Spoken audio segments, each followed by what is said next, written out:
Yo, what up? What up? What up? We back. We back. We back.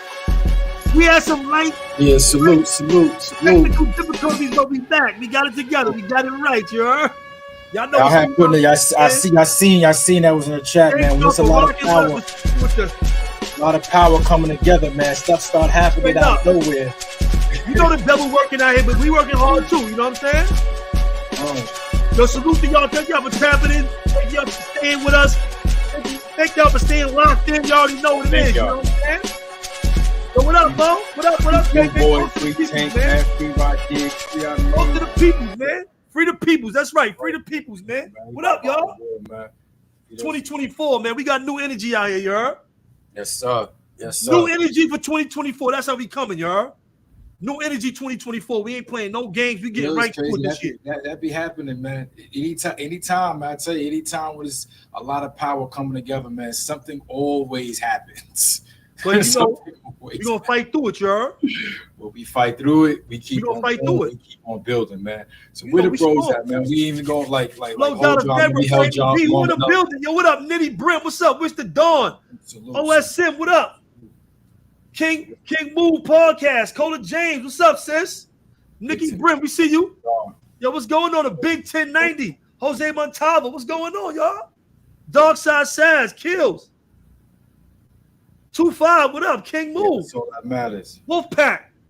What they thought we wasn't gonna come back? Pablo Chapo. Yeah, we out here, man. We good, yo. Y'all already know, man. We gonna have an epic one for y'all. Another one. We giving y'all nothing but classics this year. I'm telling you, every week, at the end of the show, we're gonna tell y'all. We're gonna tell y'all the next guest we got for the next week.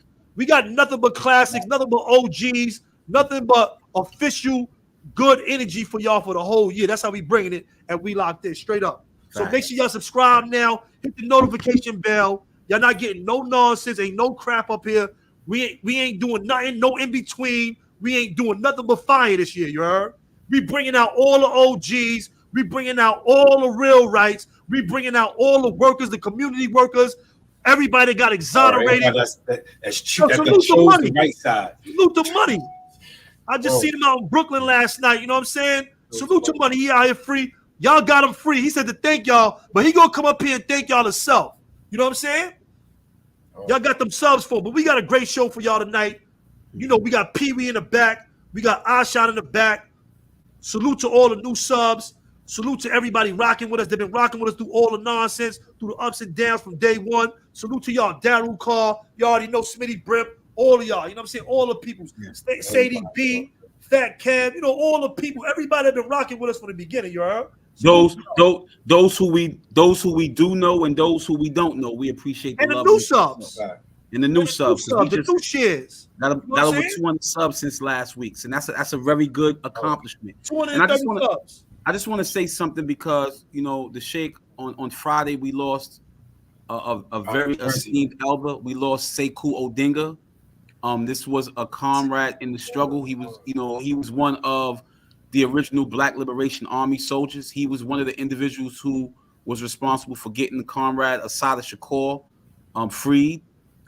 He spent an exorbitant amount of time in confined to these penal colonies in across America.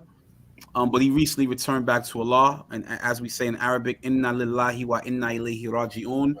It is Allah to whom we belong, and it's to him we shall return. Tomorrow is his janazah. It will be at 8 a.m. at Masjid Taqwa on Bedford and Fulton in Brooklyn. So, we want to just basically send our love and respect to the elder who fought for the liberation of our people in this country, who is no longer with us. So we want to send our condolences, respects to his family and his loved ones, and may Allah preserve him and forgive him for all his sins. Ameen.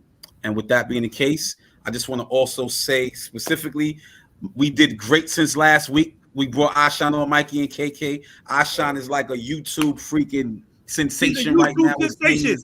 His name is rocking right now. They love Ashan out there on the YouTube streets. They talking about him everywhere. Other channels have been mentioning his name. We got a lot of feedback. We got a lot of feedback from across the country. Thank y'all for shouting out. We locked in. No shade, KK too. You know what I'm saying? We definitely respect that. Brothers from Cali, brothers from Chi-Town, brothers from Georgia, from Texas, Florida. We've been getting a lot of love from all over the country, and we just want to say we appreciate this love. Keep it coming. We trying to grow the platform. We got a lot of work we trying to do. To Mikey's point, this year is going to be fire, inshallah.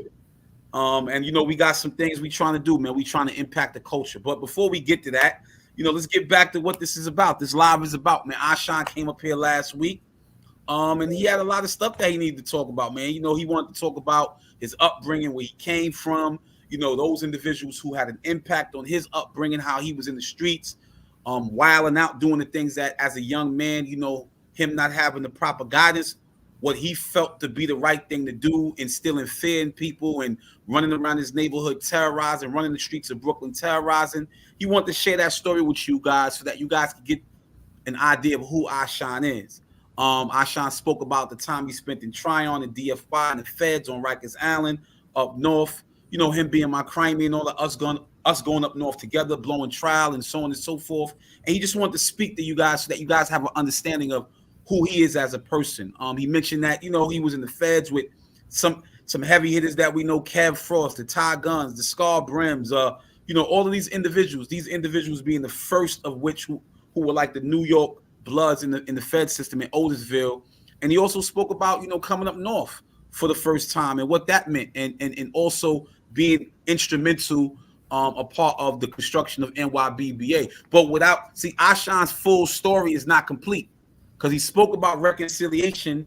He spoke about some of the things that he, apologized for regarding the individuals who he harmed on his way up. And I think the biggest point, Mikey and KK, I know you guys can speak to this, is that he was talking about not only the work he put in. He wasn't glorifying the violence, but he was talking about the people who he hurt along the way, his family, his loved ones, victims of his crimes, individuals who he banged against. But what made it very significant is that the person that he wanted to apologize was not there last week, which happened to be Pee-wee. And we got Pee-wee here today, y'all. And Pee-wee and Ashan going to be here today, and Ashan is going to issue Pee-wee a public apology for the wrongs that we inflicted upon him.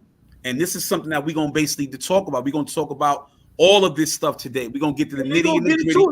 Let them know. We're going to get controversial. Yeah. They're going to answer a lot of questions. Yeah. Police want to know. A lot of us want to know a lot of things that was going on with the Army, a lot of stances, a lot of different things. And we're going to answer tough questions. At the end of the show, we want y'all to ask y'all questions. Put y'all questions in the chat for the things y'all want to know. So save your questions to the end. We're going to take y'all questions. We're going to answer y'all questions too. And we're going to make sure, the brothers said they're going to answer y'all questions as well. So without further ado, man, let's introduce these brothers, man. Come on, bring them on. Bring the comrades, bring the elders on. Bring them on. You already know. So without further ado, here go Pee-wee and Ashan. You already know. Here we go.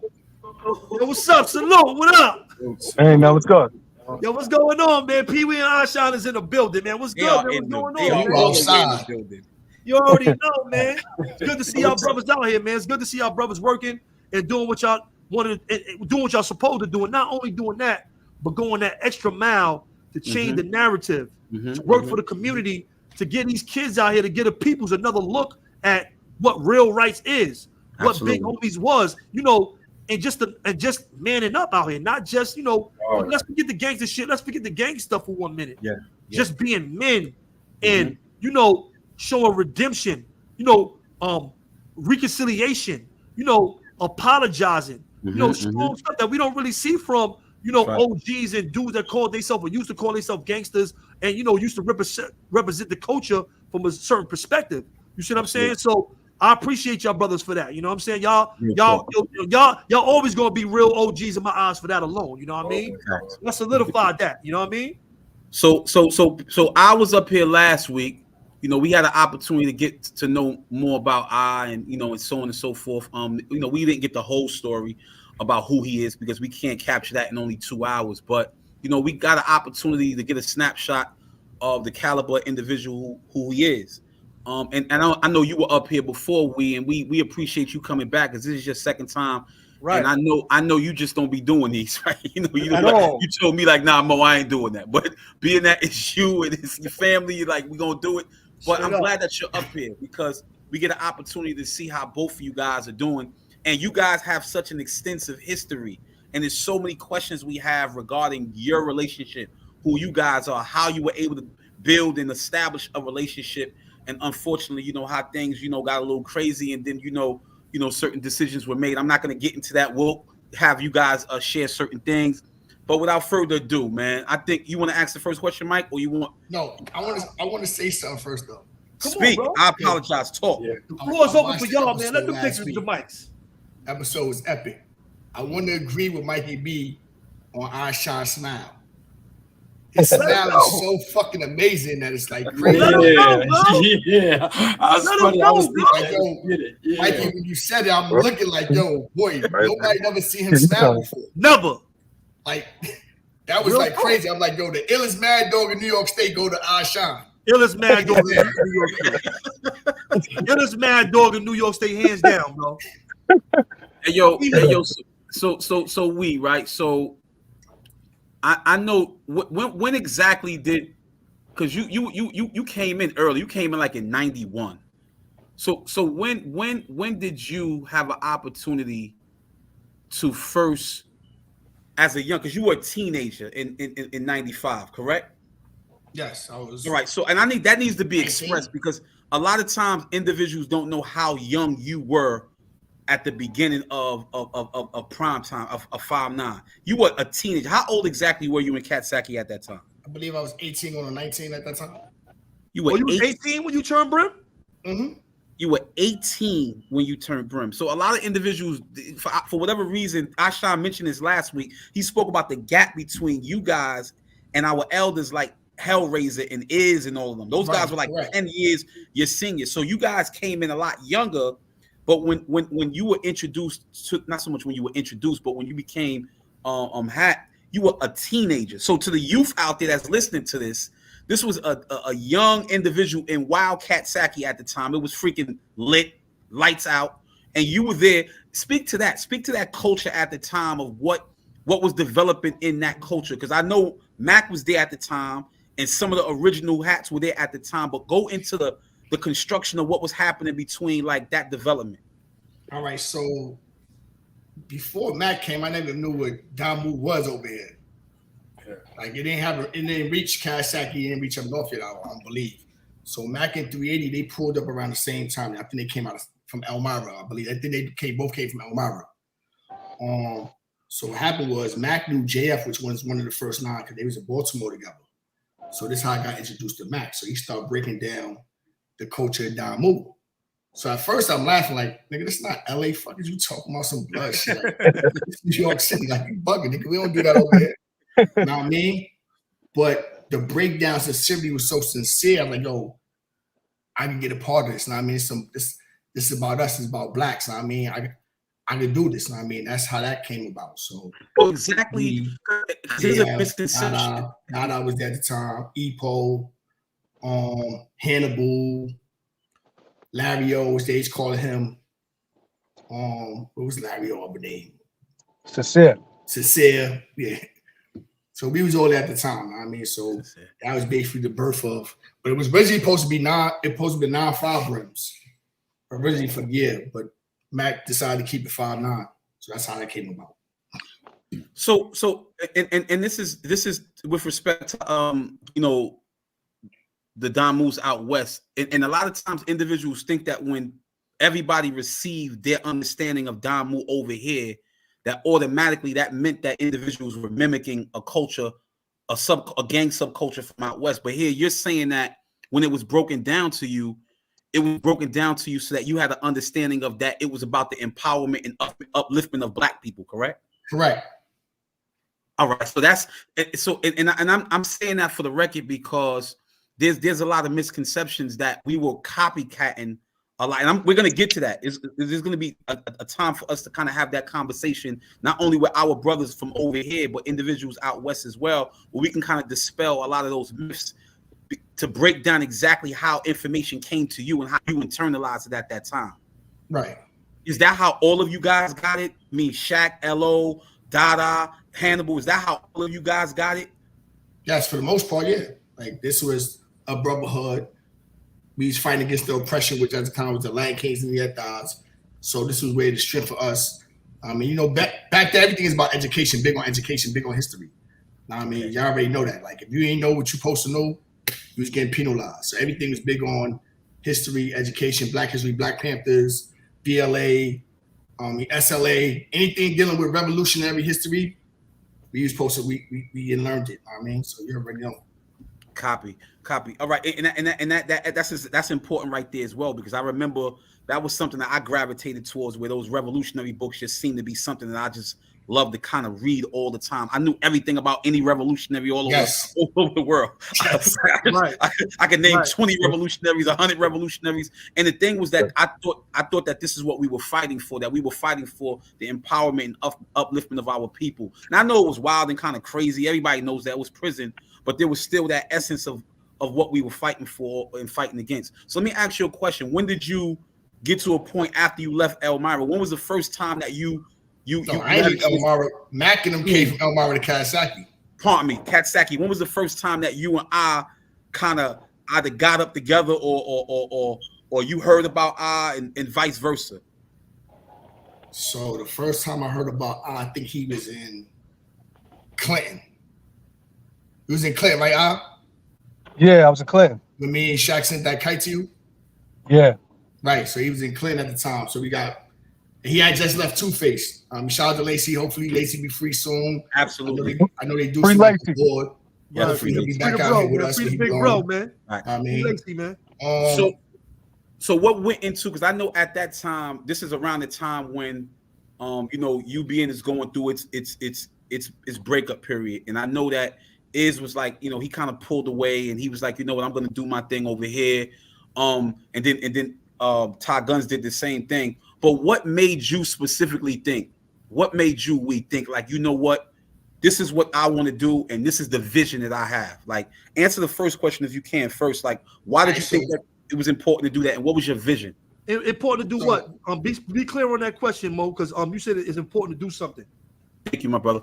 Why did you think that it was important to move out of the U and establish the entity as NYBBA, and then the vision? What was your vision at for the people? So for me, it was the turmoil that was going on between S and Iz. Rest in peace, SI. Know what I mean?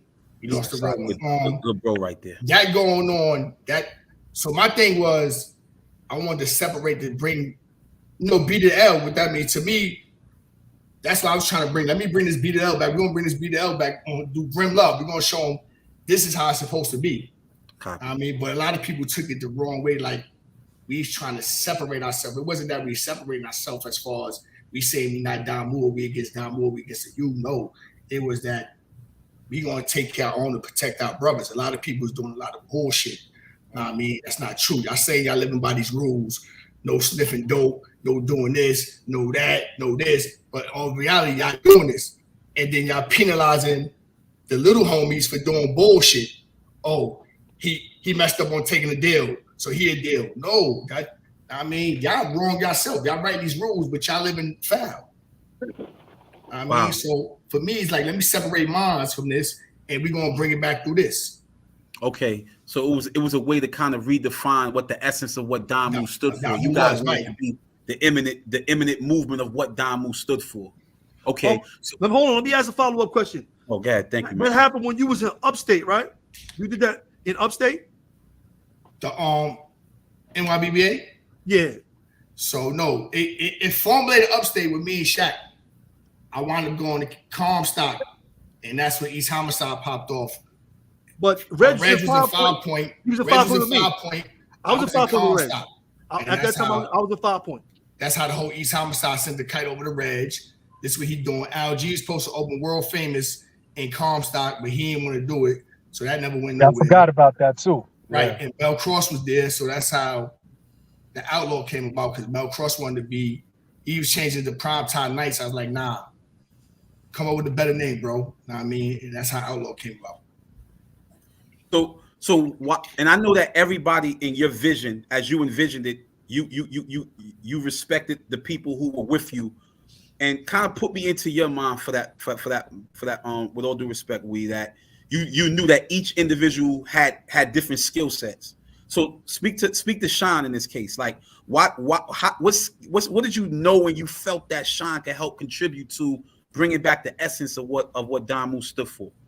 Personally, I ain't know Sean, so Shaq told me about Sean. So me and Sean start correspondence. Sean mom was like my mom. Our mentality was the same. So off the energy of the letters, I said, yeah, this the bro. We can move with this. Know what I mean? This is what we doing, Sean. What's going on?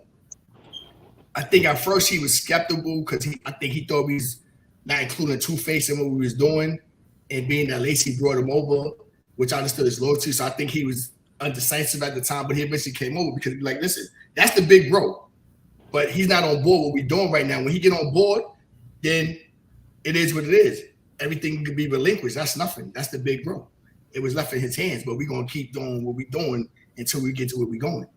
Is that true? Is that true, Sean? Were you initially were you reluctant at first, and then you said you know what, you were going to buy into the concept of what the vision was about? Yeah, that's how that went. Okay. Let's put some clarity, right? Yeah. Around that time, like, you know, I'm UBN, so, and you know, around that time we were like getting information that it happened in upstate, but you were going through something with the homies in upstate, and this is why you pulled it out, right? Me? Yeah, hear me out. That you was going through something with the homies in upstate, and this is why you pulled it out.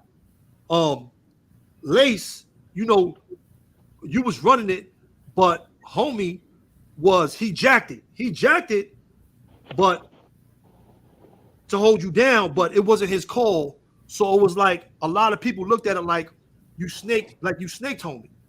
What do you speak to people that say, he backed the homie, because everybody rightfully know that homie had it, and you know, you did this, you started this really without even asking for his approval or anything. You just started it. What would make you think that you could do that? What gave you the authority to do that? And like, just for us that didn't really know what either way, just speak to that. All right. So for one, there was nothing going on in upstate. Let's clarify that.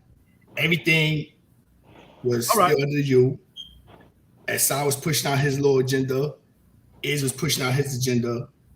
And this is what they was doing. One Iz pushed, I'm giving the 5-9 to LG. Nobody knew LG. Right? Yeah, we knew LG. You know, I was out in Albany, right? We ain't no LG. The Brims ain't no LG. All right. So the originals ain't no LG. Like everybody, like when I left Clinton, LG had this guy hitting Clinton, but I didn't know who he was. I mean, some shit happened with somebody from his town. He got hit on the hill, whatever the case may be. But I didn't know him at the time. So I just knew his name. I knew BX, his nephew. So BX gave the information to us, like, yo, this is what Iz doing. We're like, what? Niggas ain't been touching this over here. What they doing? So we sent the kite to Soul B. And Soul B, if you listen, you could tune in. So B wrote back, like, yo, listen, Lace is down here. This is what he doing. We not jacking this. That's at the time they trying to say Lace is on medication. So I'm like, all right, fuck it. This is what we doing. That's a lie. He's never on medication. I know this. You ain't know what I mean? Mm-hmm. So I'm like, this is what we doing. Fuck it. Know what I mean? I'm the first. So this is what we gonna do. I'm gonna take over until Big Bro get on tune with what we doing. And what it was dude start manipulating the situation. OP, we trying to take 5-9. What was your actual position in 5-9 when you did that though? I was a 3-star. You was a 3-star. It was no OGs, it was no GFs. Lace was the 5-star. Dada was the 4-star. I was the 3-star. LO was the 1-star. And you said it was no OGs. Polite Sosa, it was no OGs. No, it wasn't no OGs. When I took it over, I'm telling you. I told you that, man. When I took over, that's when the OGs and GFs got initiated. That's not true. I mean, that's true. Yo, Mikey, that's true, man. When I was with Lace was a 5-star general. That's a fact. Who was the top of the line? It was no top of the line. It was no GF. It was no GF. No, Mikey. Nah, it wasn't no GF. I'm telling you. Yo, Mikey, how you gonna We all got the LU. I was dumb. We all was UBN. What you mean? How you gonna tell a dude who hacked? Because we all was UBN. What you mean? We all was UBN. No, but I we know UBN. It was no GF of 5'9" Brim. That's not true. I was on Rikers Island with Lacey. Mikey, listen. Mikey. Even for Mad Stone and Mad Dog before Soul B took over Mad Dog, there was no OG of Mad Dog. He got faded. No OG for Mad Stone. Mad Dog was faded. That's where our Stone came from. Right. I know. I was there. Yeah, I know. I was with all of them. Listen, I was with them when they changed their sets. Mad Dog got faded, and that's when they all went to. That's when he went to BSV. Right. But before it got faded, it was only a 5-star. Them 3 hoods only have 5-star generals. They ain't never had. You can't tell me that 5'9" Brim never had a Godfather on that lineup, bro. We always UBN. It never did. It never did, Mikey. Y'all, that's not true. I told you that last week. And we was on the phone with somebody that refuted that, right? Yes. Who? Quell refuted that. So who he said was going to LU? This is my point. I said I'm echoing what Pee Wee and Sean saying, and we got information from Quell. Yeah, so we all got the LU. On the thing, he would probably put that down. I'm just saying we all got the LU for their purposes. When I was in the pound, when me and Sean was in the pound back in 9-8. When we got that, it was nobody there. It was trying to say Rollo had the situation at one time. It was just Lacey at the 5. No, Lacey ain't have no. And that remained the same. OG Mac gave that to Lacey, bro. I was down there with Lacey for all them years. I was down there when he. Hold on. I was down there when he went home. I was down there when he left at the Del Brim, and I was down there when Larry O took 5'9" Brim from Del Brim. Correct. No, I know that. I know it's correct. I was there for that. Everything he said is correct, and that's what started the Lord Solo with LO and Lacey. But that's what they had to fight in Dale State. Listen, I'm aware. This is me. I'm aware of everything. Look at that bridge, people. We never had an OG and the 5'9". I'm telling you. All right, so I don't agree with that. I don't agree with that because we was all UBN. Listen, and every UBN set had a Godfather. Every UBN set had a Godfather. When you pulled out was 02, you telling me all from the time 5'9" Brim started to the end of that it never had a Godfather? Come on, bro. Yes. That ain't true. That's not true, bro. That ain't true, bro. All right. So I'm just saying we can agree.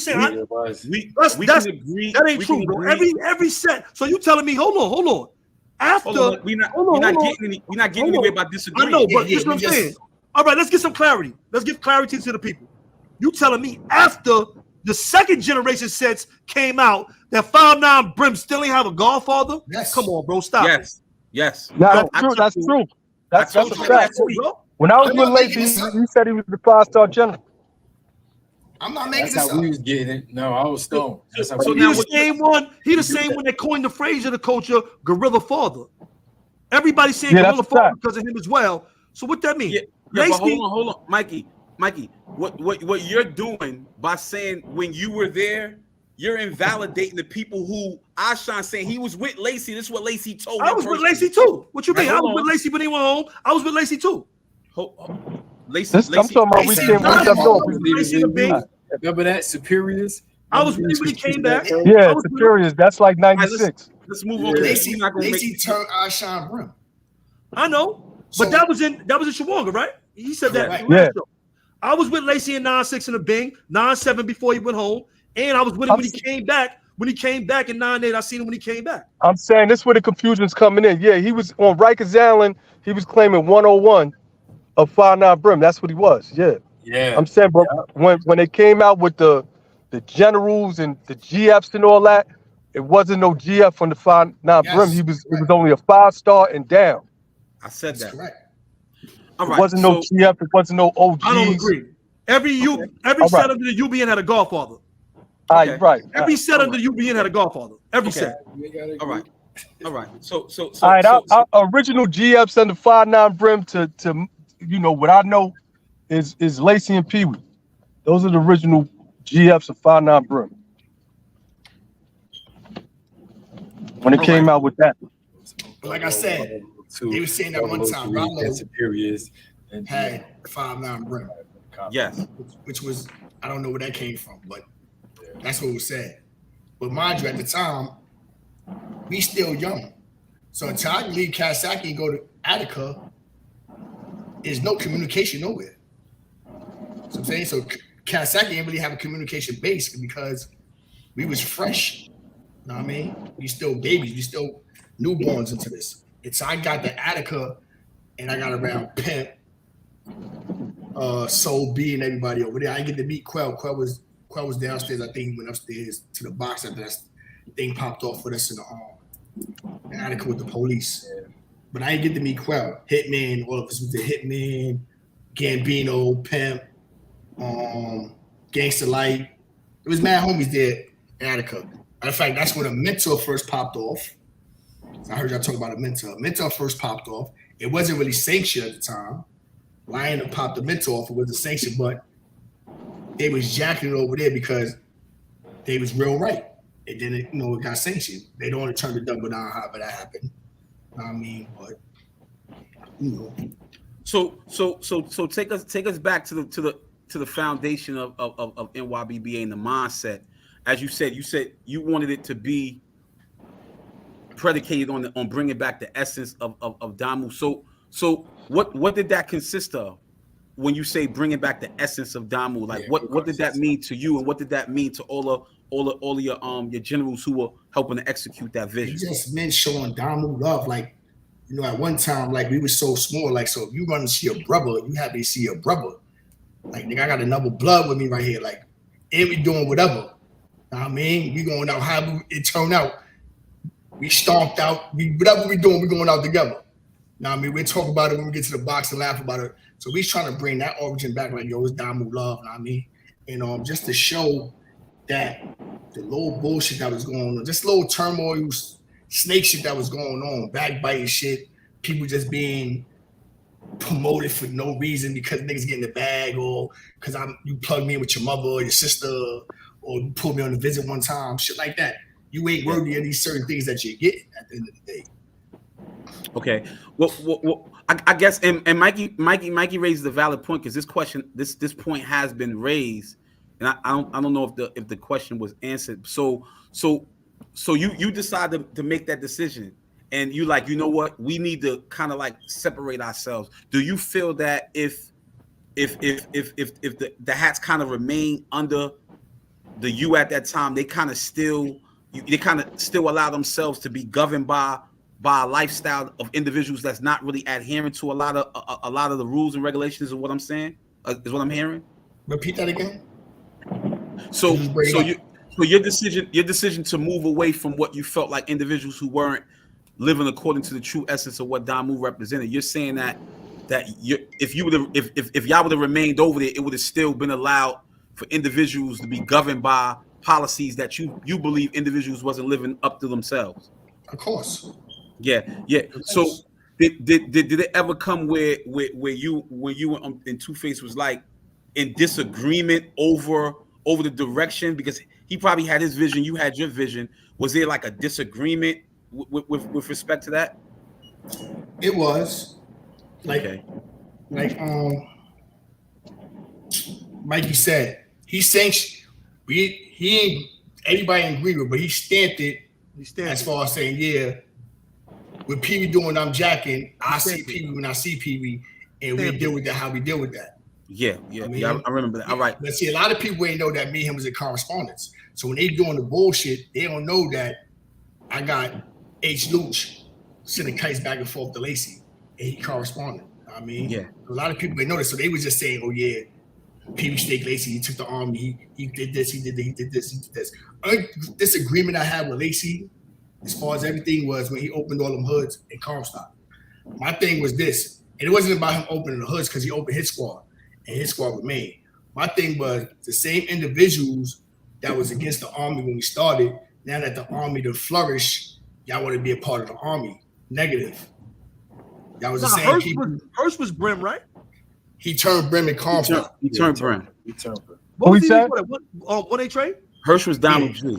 And shout out to Hirsch. Hirsch just came home too. Shout out to Hirsch. You know what I mean? Shout out And my Hirsch. thing with Hirsch was this, right? I Shout had out nothing Hirsch. personal against Hirsch. My thing was you and LO got a situation. In my eyes, at that time, how could you be Brim if you and LO got a situation? Y'all never gonna be able to walk the yard together. Yeah, I think that was a move that should have never happened. Well, that's a fact. That's stupid. That was a dumb move. So that was my thing with Hirsch. It was nothing personal because Hirsch never was talking bad about the Army. It was just that you and LO got y'all situation from Rikers Island with whatever was going on. I mean, so in my eyes, at that time, you know, y'all wasn't gonna be able to rectify y'all situation.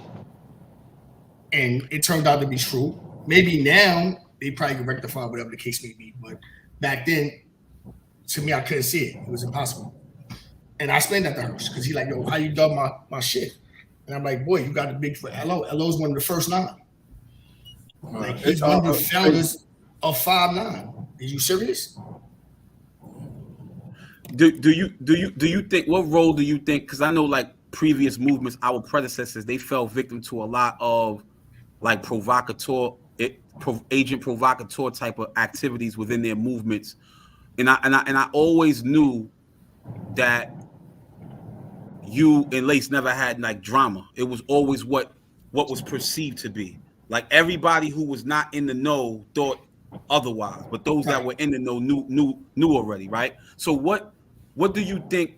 What role do you think that like provocateurs played in helping to create this divide between you and Two-Face? Because that was the narrative. You got to remember, that was like the narrative that there was this discontent, and that wasn't your brother versus him being a potential foe. That that wasn't your brother. If you understand what I'm saying. I think it was more of me not knowing everybody. Mind you, like Mike didn't go back to Rikers Island. Everybody that was Don Moore originally, I don't know when Mikey turned Don Moore, but all of them go back to Rikers Island. Nonsense. I don't go back to Rikers Island with Shaquille, Magoo, Ty Guns. So I don't go back to these days with them. As far as they concerned, like who the fuck is Pee Wee? Like who's this nigga? I mean, so a lot of that played a part in it too, I believe. I mean, not knowing, but those that was hacked, they knew who I was. I mean, those who was with me knew who I was, but the certain people that was sitting, when they was sitting, they know. Like I go back to Rikers Island with Deadeye, Tankhead, before Don Moore, when we was all adolescents. I mean, so that's because even when I landed with, not Deadeye, Bad Vibes. When I landed with Bad Vibes, me, Bad Vibes, and SI, we in Attica box. He like, yo, you don't know S? I'm like, nah, he wasn't down on Rikers Island with me. I don't know him. He came after I left, so I never met him. But I met him in Attica. So like a lot of them, I don't know. We never traveled together. So I think that's where the whispers come from. And then a lot of people looking for positions. A lot of people playing on listen, whisper in my ear, trying to whisper in Lacey ear. But I'm saying this, and it's no disrespect to nobody, right?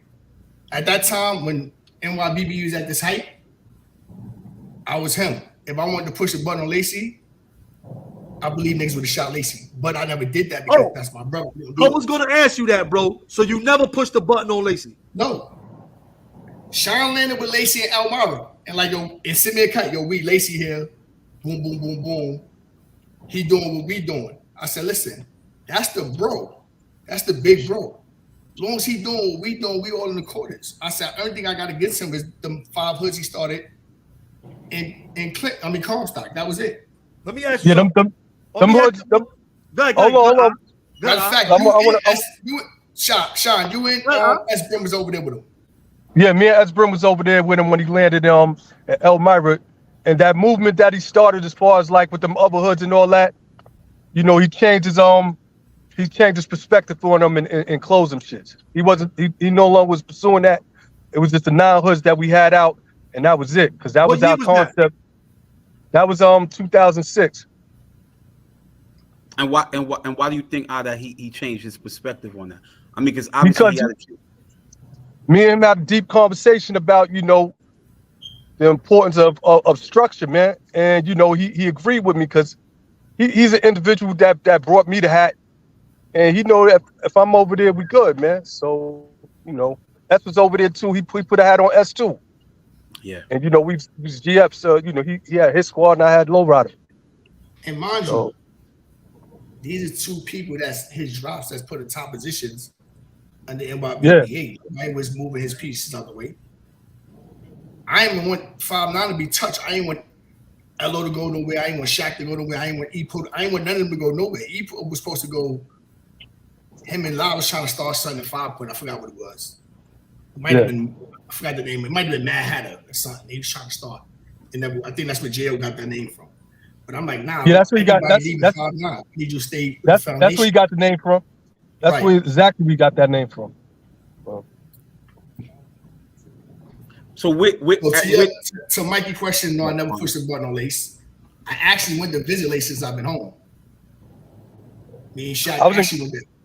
Fish I got him on J-Pen shit. I be hollering at him and shit. All right, so check it out. Let me ask you this, because after that, I left Comstock in 2000. I was over in Comstock in 2005 with Dell and all of them.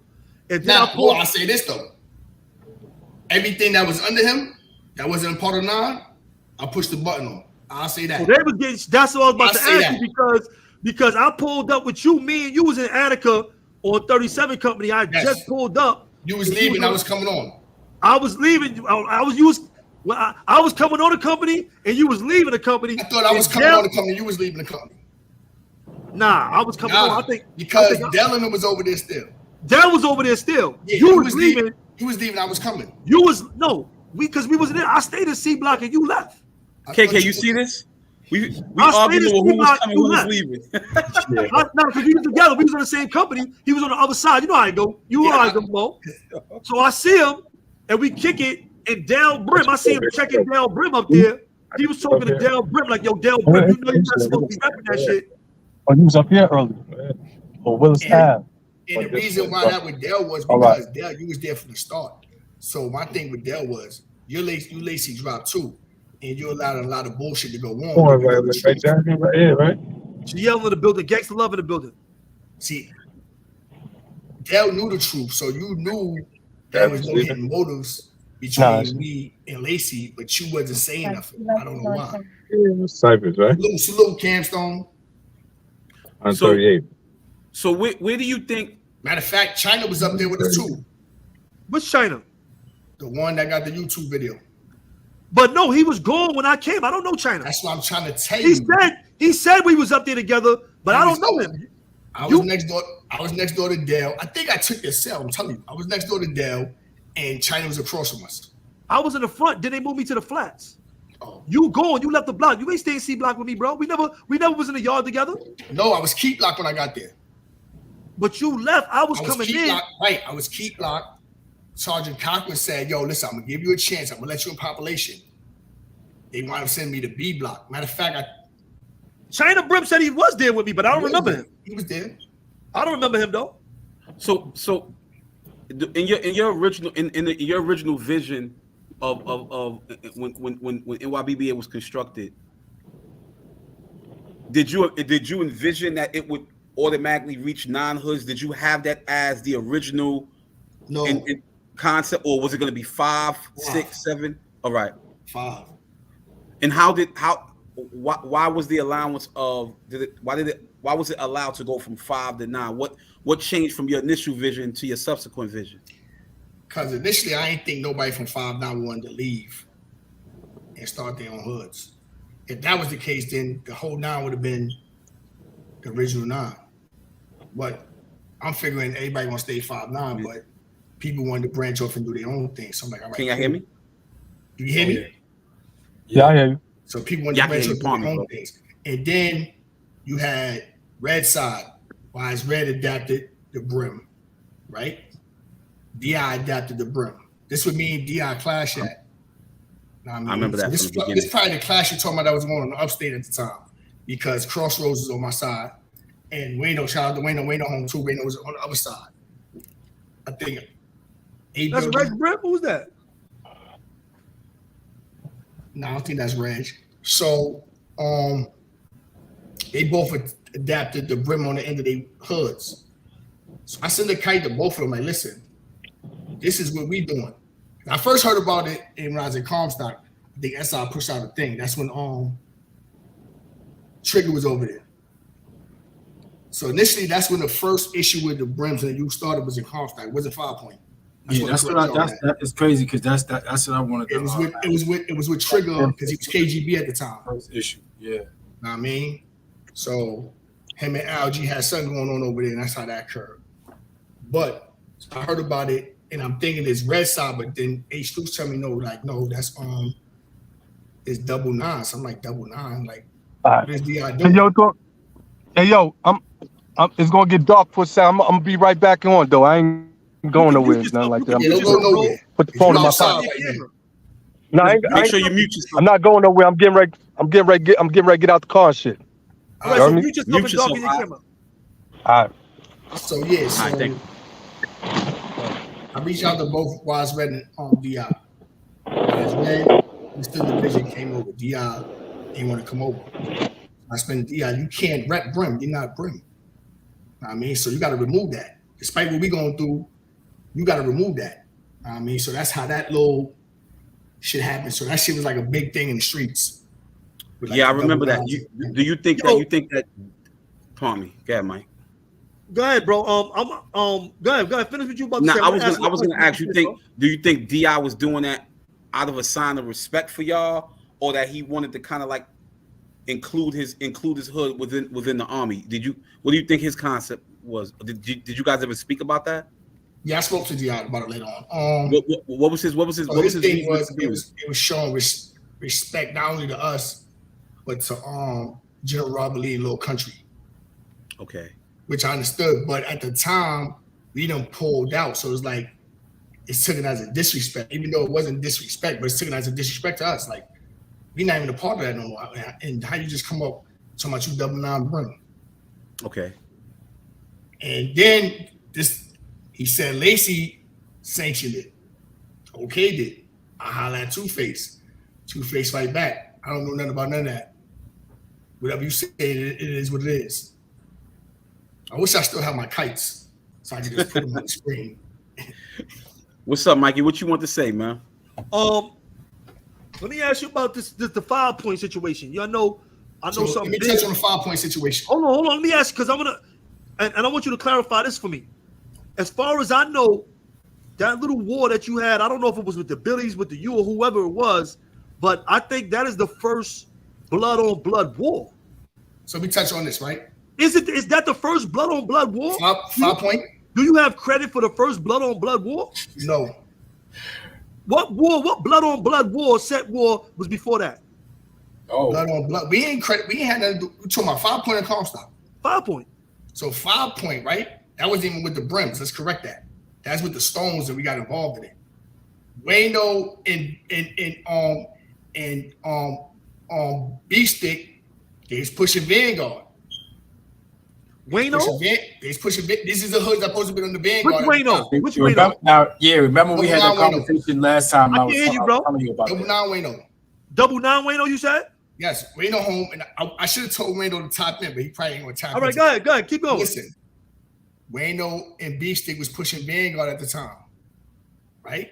The first hood, the hood that supposed to have been Vanguard was KGB, Double 9, and Billy.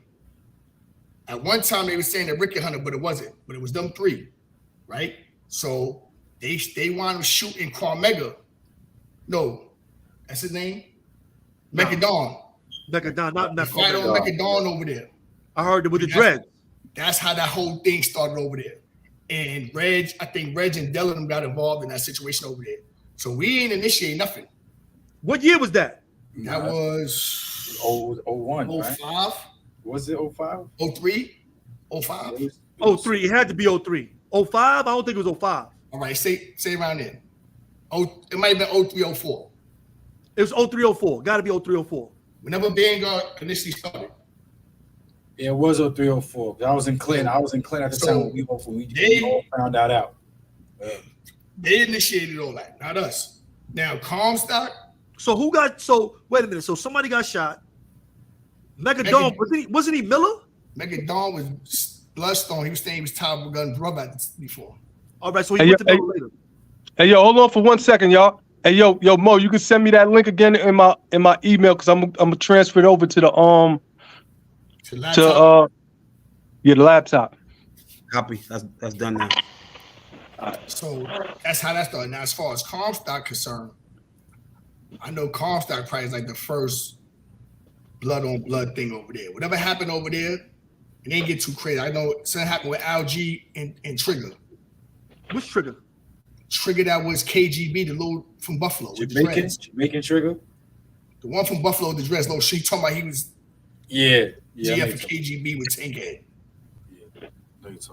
I don't remember. I don't even remember that. So that's how I started. But like I remember that. Check your email. Check your email. Initiate. Let me explain something to you. Yeah, I'll be right back. It has never initiated nothing, no blood on blood, nothing. But you gotta listen, I'm gonna tell you what happened. You can transfer. Frost and Magoo, they all in 8 building, I believe, at the time. What building was that? 10 building. I'm in 11 building. I'm facing that. They sent a message, right? So somebody asked me, "Yo, what's up with this?" I think, matter of fact, Debo was over there. He's like, "What's up with this hit squad thing?" So I'm like, "What?" They're like, "What's up with this?" I'm like, "That's official. What's up?" They're like, "Nah, that shit's a dub." I said, "What you mean that's a dub?" Nigga, they brims. So they're like, "Well, we ain't jacking that over there." So they sent a word that Magoo said. So Magoo sent word that Pee Wee and everybody was fooled that was repping whatever they was repping. Yeah. My response was, "All right, cool. We just like y'all. We fooled y'all fool. We ain't folding." So when you see this, they like, we gonna tuck our tail and run. It's gonna be what it's gonna be.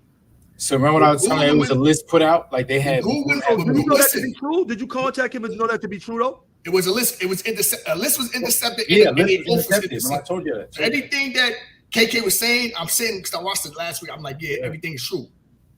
Because even when I got to Elmira, it was a double nine there. He was from Buffalo. I forgot his name. He said, "Oh, I just got to cut it to my Vanguard, but I don't know nothing about his Vanguard shit." So I'm like, what? You gotta cut this one off, right? Things open. You got 2 things open, Ashan. You gotta fix it. He like, yeah, I'm Vanguard, but I don't know nothing about this. I'm not fucking with that shit. So I'm like, if that's what you is, that's what you is. I mean, you know, it is what it is. It's gonna be what it's gonna be. Me and that homie became like this because that afternoon, allegedly some Latin Kings was talking about doing something to him. So I ran down a Latin King. They're like, "What's up? You talking about doing something to the blood?" Nigga, we sent all you niggas out of here. What's wrong with you? So they like, "Nah, it ain't like that." So me and the double nine homie became cool. I mean, I forgot his name. He's from Buffalo. But like I said, it was a list. It was an oath. Everything was put out. It was intercepted. It was sent around to everybody that was bringing stone. Like, this is what's going on. Because if I'm not mistaken, East England and Auburn with Mel Cross. Mel Cross pulled up on him like, "Yo, what's this?" Everybody denying it though, but it was put out. Hey, I So do you think? had a different type of question though. Listen. Go ahead. Hold on. What are you about to say? Go ahead, Pee Wee. I just want you listen. You was under the U. You sat on the U on the council, right? You know that. You know so that. You privy to this. This is the past. Boy, be honest. You know that shit was true. Yo, listen. I'm telling you, I never got no information on that. If that was on them, that was never a document for UBN. No, it was, but we had got word. No, KK, you can't tell me that was because I was on there. I'm telling you, if there might have been a certain individuals they picked out for that, I never got that. No, it was. We got word that my status in UBN. So I'm just talking my status at that time. And this is what I want to say too. Nowhere I landed after that during that time, it was no hot shit with nobody to you. Know what I mean? Like it was no. I agree with Mikey. I'm not saying that. UBN at that time, Moshe? Yeah, but I totally agree with you, Mikey. And this is what I agree with Mikey about Pee Wee and KK and that I don't think if that being that I do believe that list existed. Don't get it twisted. There's no doubt I believe it. I don't believe everybody was privy to that list. Nah, right. I can say that. I know for sure. So I know for sure that Wayno and Beefstick sat on it as a GFs of Vanguard. I mean, you know that for sure. I don't. Maybe they did. I'm not saying what you're saying is false. I'm not saying that. I'm saying that ain't come to everybody because I was in the field, and I was doing. We ain't have no problem with nothing. Don't get me wrong. I was just doing nothing to no damus. I was on that time. Honest. The Vanguard shit was so short lived. It was like it came and went like and the shit came like Vanguard. That shit was like gone the next day type shit. I personally think that it was conceived by individuals who were in the box who wanted to see you guys get destroyed from your inception. So this is what I think it died. I think it died very quickly. You know why, Moshe? And this is the question I want to ask. It was just the feeling and the climate at that particular time when people were moving out of the U. So it stirred up a lot of things. So that's why I wanted to ask you, you as well, Ashan, just your particular feeling at that time, because there was a shift. Like there was a shift in blood at that time that was crazy. This is when 1090 started and people going against each other. The reason for pulling out. So I just wanted to like basically touch on that. Like, you get your feelings, your actual personal feelings on that, knowing what y'all stood on. Sean, unmute your mic, Sean.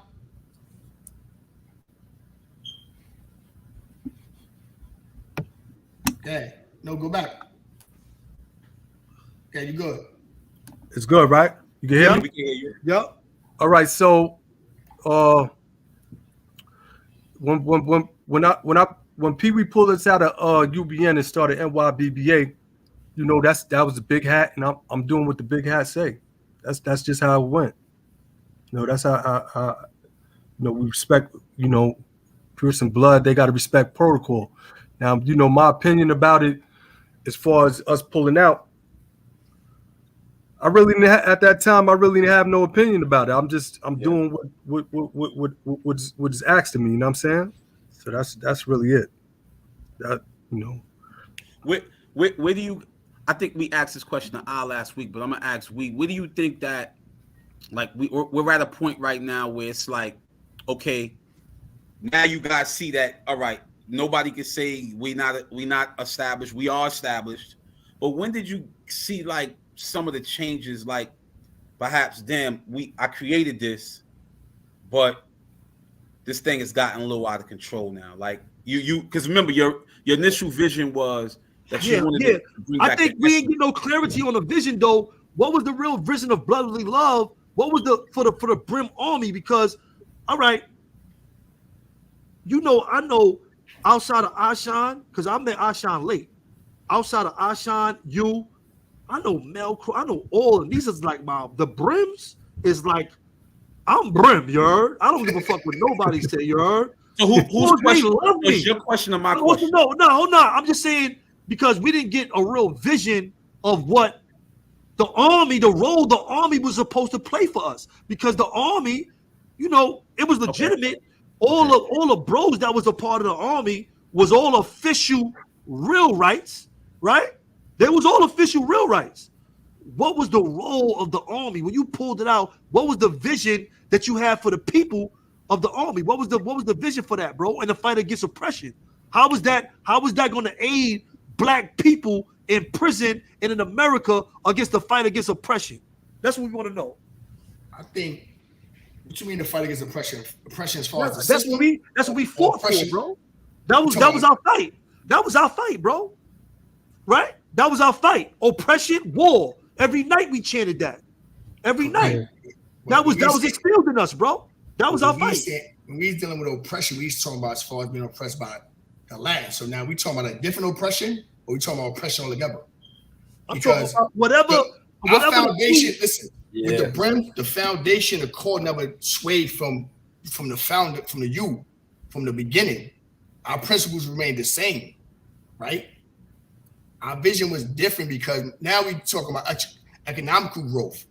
We dealing with that. And like I told me, Sean, it's all good. It's all good. Me and Sean told personally, I said a lot of shit went left because of this dude show, right? But little did they know everything's being put in place because I already knew who was touching down, who was not touching down. So we waited for certain pieces to be in the town so we can really move the way it moved. Everybody's not privy to certain information because you don't need to know certain information because you're not going to be in the town. So these pieces that's going to be in the town, when they get there, they're going to know their role when they get there, but it never went where it's supposed to went. because of what you call him, an agent provocateur mode. Yeah, I don't think everybody bought into the concept of fighting against oppression. I mean, looking at it realistically, I think that there was so many different factions of what blood represented. You had the gangster. He wasn't even fighting against oppression no more. Who was oppressing us up in the system? Yeah, you had your gangster type bloods. You had your pimp type bloods. No, what I'm saying is this: type bloods. You had your inside the penitentiary fighting against oppression type bloods. I don't think everybody was fighting against oppression. In the penitentiary, we wasn't being oppressed no more. We became the oppressors. Facts. Yeah. We became the oppressors. No, I mean at some point, I'm just saying he just froze. So what he's saying, it just came. What it actually came, though, man, it was a lack of vision, though, in a sense, because it was something just going on reading and research that we used to do back then. It was a quote that said, "When you're fighting a monster, be careful not to become one." Right? And it was like, from me looking, it's like that's the very thing that happened. Dudes just got so caught up in just the work part, putting in the work part, and being together. We started overlooking the basic aspects on what building a nation is. And by the time some of us started really getting it, because it was only really a handful really started getting it, like, you know what? We got to really push this. Let's get these classes going. Let's teach, economics. Let's teach this. It done got so overran with all the other nonsense. It's like, damn, we got to battle against our own really to get dudes on the right track. I mean, and this is where, like I say, when I started, wanting to step back a little, because it's like, all right, if we pushing this agenda and we doing this to not just for our communities, because that was one of the things I started pushing first. Like, all right, this is your hood, you in this neighborhood, because that's your neighborhood. You make sure your neighborhood is good. I mean, everybody in there. I mean, nothing should be going on in your neighborhood. I mean, they should love you in your hood. That's how I came up. When did you guys think that, all right, this vision that we initially had to pull out the youth, this thing got out of control? Now it's like, all right, this thing is just like a mess right now. Like, it's like, and we have to be brutally honest, like, yo, what the heck is going on? And I remember pulling up to some spots like what? I gotta pull this together. This is just like crazy. When did you guys get to that point of feeling like, yo, man, we let this slip out of our grasp, and it kind of like metastasized and became its own, to use KK's reference, a monster? For me? Yeah, for you. I don't think I seen a monster then. At the end of the day, he was moving in harmony. So for me, it wasn't a monster. We was moving in harmony. Like, we was in population with whoever we was with. We still showed Damu love. You know what I mean? We ain't ostracized nobody. Even we had our own courts or whatever. You was welcome to come over there. If a homie pulled up, we took care of the homies. It wasn't no, like, we separated ourselves like, well, the GKB just got shot over there, but I ain't got nothing to do with us. That's their shit. To me, if I'm in the building, blood is blood. You disrespect blood because you're disrespecting me because I'm blood. So regardless of the fact, no matter what we repping, blood is still blood. His blood is still sacred like my blood is sacred. I mean, we might not follow the same agenda, but we still Damu at the end of the day. What you gonna say, Ah? I'm saying, man, at the time y'all speaking of, I didn't think it was out of control. I was just moving how we was moving. I mean, we started our own movement, and and we interacted with other bloods. I kind of talked about that last week when we spoke. But we had our own governance, man. We was governed our own way. We had our own hoods, and we was pushing our agenda. I don't know. We was pushing our agenda. That's really it. Okay. So let me ask this question real quick, Mo. Like I said, man, I'm Brim, so it is what it is. But you know how I do, you heard. But I mean, I was in the field with all the older homies, all the older Brims, older hats. They was, we was still moving in the quarters. We was moving together for the most part, and it really wasn't you didn't really see that in a lot of jails that I went through. Certain people react different when other leaders come around. I know my bros, so I know who gotta be the guy. Some dudes gotta be the guy when they in the building and they try to bump out everybody else. some people can live with other people and everything is unified and good, you know, and it's 365 and other dudes can't. But let me ask y'all this. I seen a kind of a change of the tint. Y'all changed the narrative of Ola when y'all came out with the slogan, hat boy salute, if it ain't Brim, I shoot. When that slogan was made, right, that code, because it's usually codes, it's a greeting. When y'all came with that greeting, I think it put the Brims on a 1090 set. I'm gonna ask y'all, I don't know who came up with it. You know, if y'all don't want to get into that, don't make a difference. But I'm just asking y'all, what was y'all thinking when y'all came out with that salute? If it ain't Brim, I shoot. Because it kind of separated y'all from the rest of the Olas, and a lot of other homies have felt bad that y'all even had the slogan like, you will shoot us like automatically off nothing and we ain't even violate. Could y'all answer that for me? I think that slogan came out like probably after a lot of set tripping things came out, and like you said, it was like a code. So it wasn't like one. It was like one person came with that slogan, and you know the rest it was passed off to everybody else. But it ain't like all of us came up with that concept or something like that. I think China Dawn came up with that slogan. I'm not sure where it came from. Or I'm not sure actually about made that. it. I'm not 100% sure. I know it just came across my desk. Yeah, I could. I mean, I was in the box. I know I was going, but I could kind of see that coming about when a lot of the set tripping was happening. I mean, because I can't see, Mikey, I can't see it happening at the beginning when we pulls out. It's like that wasn't there at the beginning, right? But then you got to imagine people going through stuff. It's like, yo, look, we gotta get our back up against the wall. We got to be on point. It's a lot going on right now. We got to hold ourselves down. We got to make sure we are right versus anybody else because we don't. I think it got to a point, and I might be wrong. Y'all can correct me. It got to the point where y'all was just feeling like, you know what, we got to focus on us. Not to say when you go to a hood that you're just solely focusing on the hats. If there's other homies around, yeah, you obviously gonna do the brotherly love thing. But yeah, I know exactly. Because when I came out after doing them 5 years in the box, I went to Elmira, and that was the first thing that came to me. This is right when I sent me the kite after the Comstock situation, and he was like, yo, Mo, I want you to come over the lowrider. So when I got to Elmira, the mentality was just what Mikey B said. Yo, if it ain't Brim, I shoot. And they was like, yo, anything with the U, I was like, no way. Yeah. But then again, no way, no how. I just came from the U. I'm like, y'all, wow. And this is, but I then again, I also knew that it wasn't no real leaders over there like y'all. It was coming from a lot of the younger individuals who didn't really have an understanding of what was going on. So they kind of promoted an agenda that they thought was the way was the culture at the time. And I was like, nah. This is not what Damu was about. This is different. And I think that's where a lot of that came from. And plus, once Ashan went into the box, once all these other individuals went into the box, and now they started locking away the leaders, because they did the same thing. They started putting people away. As Brim was in the box, I was in the box. La Brim was in the box at the time. Once individuals got like put in their little respective quote unquote holes, it was harder for the influential individuals to start influencing individuals in the hood. And I think that's made it even worse. And I think that the powers that be did everything in it, and that's their jobs. They did everything in their power to keep people divided, people away from each other.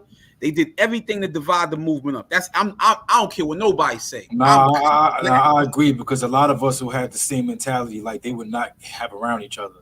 Right. Let me say this too, right? I don't know what I ain't never get a chance to be around Ashan. But I was with P. I think when I first came up north in Attica, I was in P. Youngest blood. I was with Ashan one time. I was with you one time. I was with Mikey one time. We was all together one time, at least. But but at the height of thing, remember, anytime you came to it, they moved me immediately, or you got moved, or you got moved out. Yeah, they moved you with helicopters and shit. You was different. Yo, they moved me over here. I went to D block where I said, yo, why would they put me in the area? That's another conversation. They moved me from one side of D block right where I was able to talk to him. Then they moved me like 30 days later. I said, yo, what type of weirdo stuff is these people doing? Were they listening that whole time? I'm like, yo, it was just a lot of spooky stuff going on, man. It just it was because I was with Alpha about 3 days when I got to Attica. Yeah, that's a fact. And then they moved me right to B block. We was on the same gallery. Mm-hmm. C block. All right, so let's turn it up, man. Let's get a little bit more juicier, man. So I know some things I have to, eventually I have to say to you, but I do also want to kind of bring it up to that. So we living in some. You pull out the you, but then now it gets to a point now where your original concept kind of gets to the point where now you feel like, oh shoot, people are saying things about you within your own movement. So it's like we fell victim to the same thing all our predecessors fell victim. Right. So let's explain some of that. Let's get to the context of that. Now I already went to the show thing, but I want you to what are you hearing, from your end? So what I'm hearing from my end is this, right? Because I'm in communication with everybody, even in town. So I'm hearing PB's trying to fade the Max and the Hounds. This is what the boy Show is pushing, right? Me and Show had a fallout because in our rules, there's no hood crossing. That go not only with leaving NYBBA and go to another unit as far as nation, that's within 2. So when I call, he tell me, yo, he's not his squad no more. He's Hound. I'm like, how you Hound? Who sanctioned that? You can't do that. That's a dub. You got to go back to squad. Little did I know, S kicks him out the whip. I don't know S kicked him out the whip. I sent Kite, like, what's going on with the situation? Boom, boom, boom. We ain't doing this. Like, boy, can't just go from squad to Hound. He like, nah, I got him. I talked to S. Boom, boom, boom, boom, boom, boom, boom, boom. So I'm like, all right, cool. Y'all work that out between y'all. Now, I mean, I'm let it be. So that's what made his initial thing. Then he started talking about, yo, what? I made PB. Nobody knew PB. Niggas know PB because of me. He started acting like he was one of the founders, like he was walking the yard with us. Crazy. Right? So I told the prom, 2 little proms come to see me, right? They sneak up to see me. So they like, damn, big bro, yo, you mad cool. Like, why niggas act like they don't want to come see you? Like, you want some bullshit. I said, nah, it ain't that. Niggas might be out there doing some shit. They don't want me to get word of what they doing. Do I know? Niggas is stealing money. Niggas is fucking all these little bros, turning them hat, doing all that type of little cannabis shit. So I tell one of the proms, like, listen, son gotta get 59 seconds because he's getting too big for himself. Break that nigga up. He's still happy. I mean, I guess he sends word to lie, whatever. Have it go down. I mean, my only issue was this. You're my brother, right? You know me. You know me. These niggas don't know me. We walk the yard together. Now, I mean, we done fish and send food back and forth together. We's in the field. You ain't supposed to doubt me. You supposed to, like, let me reach out to my brother to see what's going on. If anything, because I can't second guess my brother. Because nigga ain't gonna tell me nothing about Mo, Sean, KK, Mikey, La, whoever. And I'm like, yeah, all right, fuck it, this is what it is. Even if I don't know you, I know of you, I know what you're about. See what I'm saying? So for me, that's where the hurt really came in, like, damn, I second guess me? Me? What? That niggas is bugging. Like, what's the purpose of fate? First of all, by that time, Hounds and Mac is the biggest hoods under the army. Like, you serious? Like, it didn't even make sense. Like, they's actually the backbone to the army at that time, realistically.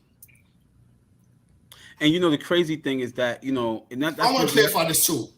Yeah, bro. For the lookers, because you got a lot of people saying La Debo his way and made Hound. That's a negative. Nah, yeah, that ain't happening. He initially started Hound without being sanctioned, right? He tried to say, why is red? Everybody vote on it. I pull up the Southport, me and Sean go to medical, because when you get to Southport, all you got to do is put down for dental or whatever, and I can link up. Absolutely. Me and Sean go down to dental, we link up. Sean tell me, like, nah, I ain't never voted on that. I ain't never sanctioned that. I said I would give you my vote, but everything I go through Francis. Know what I mean? At that time, I was kind of tight with lie behind that shit. I'm like, don't worry about it. We're gonna rectify it. I mean, we're gonna keep it in house. And boy, do deserve something, and his just due till he gets something at the end of the day. Because at that time, Lie was like the face of Brim. He's up and coming. I'm gonna keep. I give niggas credit when they credit due. Yeah. Boy was up and coming. Know what I mean, so it was nothing for him to get it, but he ain't Debo. Make nothing up, and it was just all right. That's Lie Brim. That's not happening. So for anybody that believe that shit false. Yeah. And you know what's sad to me is that. Well, pardon me. You wanted to say something? No, I didn't want to say nothing. Nah, what's sad to me is that you know you're right, because you know we were brothers, we are brothers, and it's like I think what hurt is that no one should ever doubt your brother. Right, so I'm like, damn, I don't even know. I don't know none of this stuff. I think when my introduction, as I always say to everybody, to coming into the army was when that happened to I on the visit. So I think that was to. You know, I've been trying to get you forever. I know, and I always tell individuals that back in 9-6 I was with Graveyard, and Graveyard was my original. Then I came home and told I was like, yo, he ain't even do that right. That's another conversation. But Graveyard is my son. That's one of the original hats. Yes. We were together up top back at 9. It was crazy back then. But that's another conversation. But I'm sitting here like that's my introduction to the army. That's my introduction into the army is what happened on the visit, and I think that for me, when I originally hit me and I was like, "Yo, Mo, come over," I kind of looked at me being the bridge between the you and the hats and being able to kind of like stop a lot of that stuff. So when I heard that happen, I was like in shock. I was like, "What the hell did I do?" Like, you know what I'm saying? Like, how do I fix this? You know what I'm saying? But it was like it was a really crazy time. I never imagined that happening on that level. And I didn't have knowledge of the back end part of it. I wasn't privy to that stuff because I was gone for all them years. So all y'all had knowledge of that. And I wasn't able to get in contact with none of y'all and ask like, yo, what the hell is going on? So I was like completely in the dark. But the only one that I did have that was whispering in my ear was the same person that was whispering in y'all ears, and it was Showtime. That was the one who was always present. Yo, nah, Mo, this is what's going on. Yo, Mo, this is what's happening, and stuff like that. And that ultimately led to a lot of unnecessary bloodshed. Right. And he used his way of coming up to see everybody as a way to control the town. He was there by default. The reason why he was there because H. Lutz caught a case. He caught a Fed case. Know what I mean? And then Showtime, he sent Showtime up to see me, and then we got cool. Showtime was 5'9" at first. And then he come in. So there's nobody in the town to go through communication. So he's very basically communication at the end of the way to make sure that everything was in sync. But he used that like, oh, damn, I'm going to see Pee Wee. I'm going to see I'm going to see La. I'm going to see LO. I'm going to see S as a way of influence those in the town that don't know. You going to see all the big homies. Niggas, I'm like, what? Nigga, he's God. Hey, yo, Pee Wee. Remember he pulled me and you down? It was like, this shit was like, I think it was like around 2006, right? Or 2005. Like 2005, 2006. Because he came here and did the Elmira. Yeah, because that's when I left the pound. When I left Southport, I wound up going to Elmira and shit. Right, because he was going from Elmira to Southport, spending visits. Nah. That's something he stayed on the rotation. He was on a heavy rotation all the way around because he would tell me, yo, I'm going over here to go see such and such. I got to go see such and such. I got to go see such and such. And I think what hurts is that, you know, because he was like an outsider. He wasn't individuals who knew one another, who were raised in this environment, because we spent so much time in the box and in the prison yards with one another. So we had relationships with each other. And he kind of like came in with an underlying objective or an agenda that ultimately destroyed everything.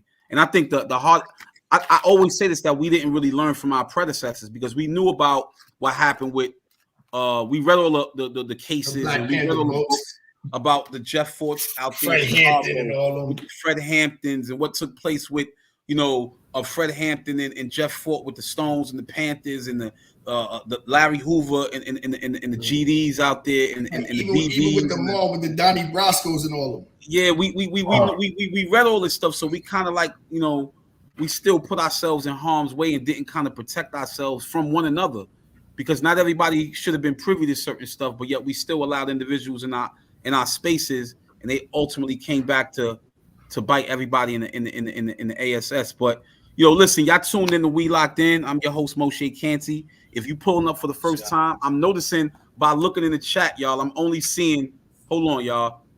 I see it's 276 watching, but only 82 likes. Get them likes up, y'all. It's free. All you gotta do, hit them likes, man. We up in here with Ashon and Pee Wee. This is legendary. We going into some history. Get them likes together. All this stuff.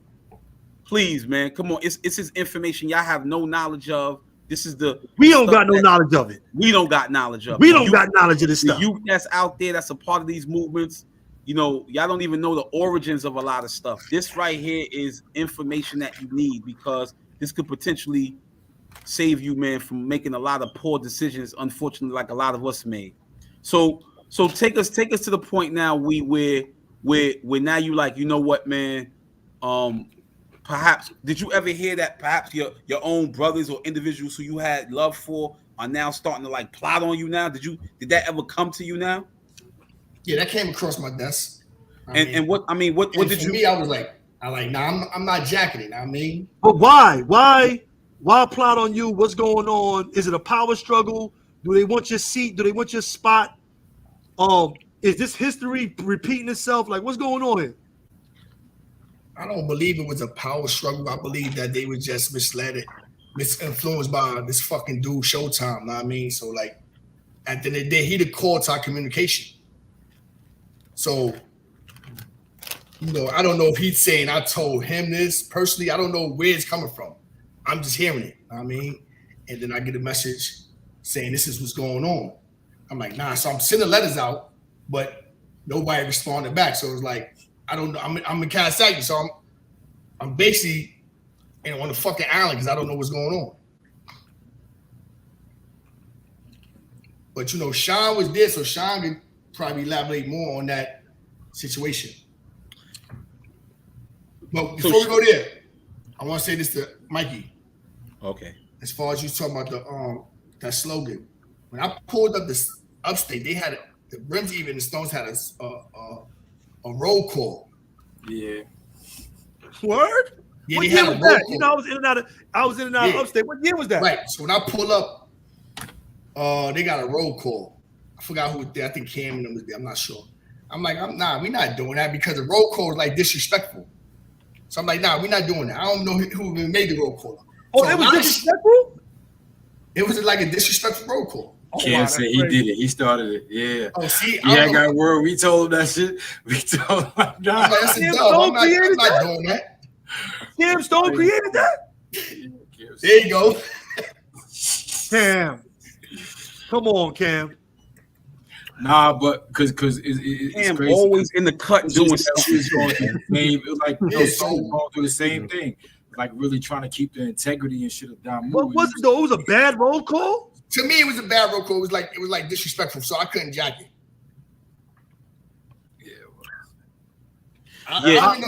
That's that hot. I was sitting there, I read it. I'm like, nah. He was hot. We was sitting there clipping. I got me, Dip, Wolf, Phil was. We sit there. We get the what? What?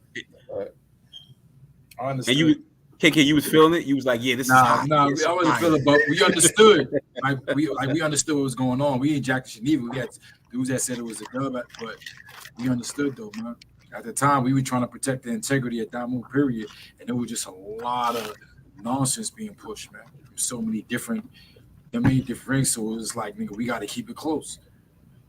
You know? Yeah. That's why the whole Stone and Brim thing was put it like. All right, keep that. All right, hold on. Let's stay in line. Let's stay in line with the story. Yeah. So, all right, so it's plots and all that. Then it's the vote. It's a lot of plots going on. Then a vote comes. Bam. Were you a part of that vote? Did you know about the vote? Did you hear about the vote? Did they write you and say, "Yo, what's your vote?" And you out. How did that go? How did that whole How did that play out? I wasn't there for them to vote, and I just got word of what was going on, so I don't know too much of that. All right. The So ins and outs of everything. I speak on that a little bit. So Showtime was coming to see me and Brim. So if he comes see me, he'll have somebody else pull Lie down, or vice versa, something like that. Be him and somebody else like. But we started putting things into play as far as because no man could remove a hood without a vote, majority rule vote.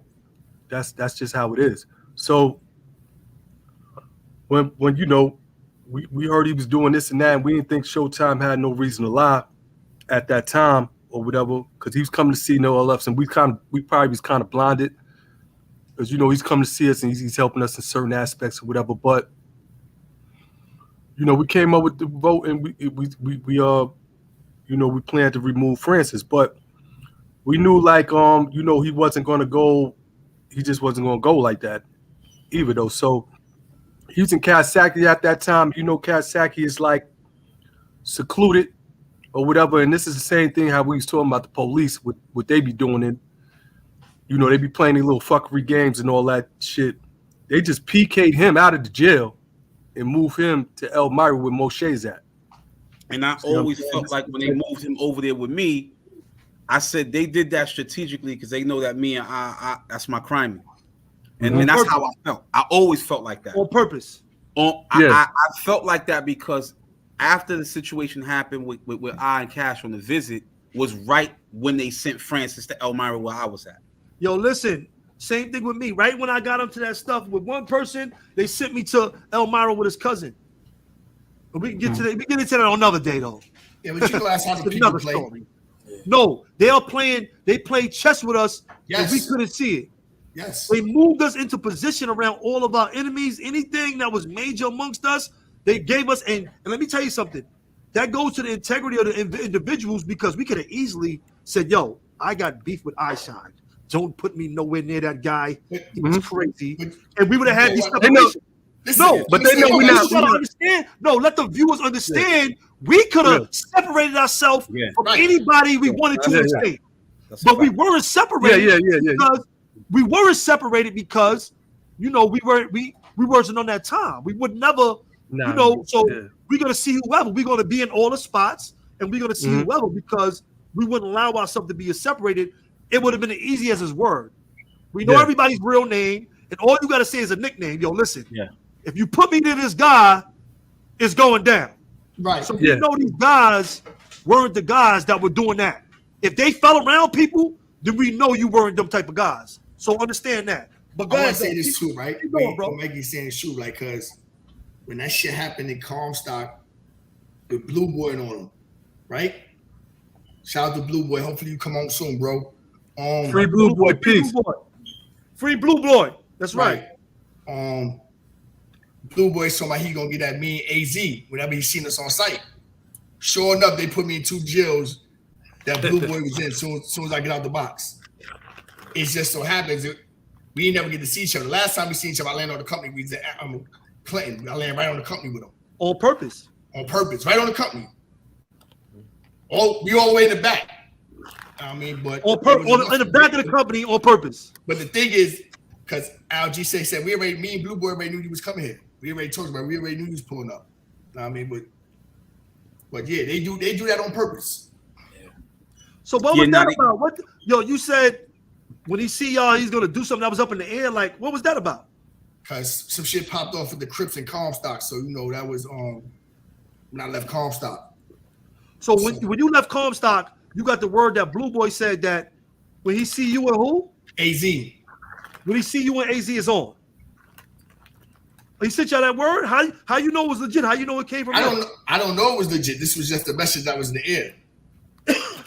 So I don't know if it was true or not. So I can't say if it's true or not. I just know that's what he was saying, allegedly. All right, so you followed the company with him. You asked him. You approached him with it like, yo, what's up? Like, you saying such and such and such? We've been talking when we was in Attica. Remember, I landed in Attica with him. And when I moved from Sean, I went to B block, and Cash was in D block. With me. To my window. Oh yeah. Cash was originally in C block with me, Nate. He wound up going to D block. Crip Cash? Nah, the cash SRG that was on the hat. All right, SRG cash. all right. So Cash and Bluebird together, so they used to come to the window. So that shit was rectified before I even got there. The Clinton, but the administration ain't know this. They didn't know that. So you admitted last week that show, and you alluded to that today, that show was kind of instrumental in kind of stirring up a lot of falsehoods. No, he was. That I ain't come to no that's not even a conclusion. That's just a fact. You know what I'm saying? As far as like y'all could draw your own conclusion though, man. Like this dude ain't never walked no yards at that time. He never been up north. He probably was on Rikers Island, real short stay. That's where he met S. Brim at or whatever. And as Brim went back down the court for whatever, I don't know. But yeah, that's where he met dudes at and shit. Yeah. But he started a whole bunch of shit, man. When I really reflect on that shit, like the things that he started, that's the same one, he's fucking live Brim wife while he was bringing her up and all kind of shit like this. This is a foul individual, man. Yeah. So he started all this trouble. He riled us up. Dudes that been with each other up north, directly or indirectly, because they know of each other, whatever. They got good rapport with each other, and started a whole war, man. The shit was bloody, man. This shit was, shit's crazy, man. That's what. But let me ask you this before. Let me get some clarity on that, Asha. Hold on, Pete. Let me just ask, but how with the? Let me tell you something, bro. A lot of us weren't together, but a lot of us were together.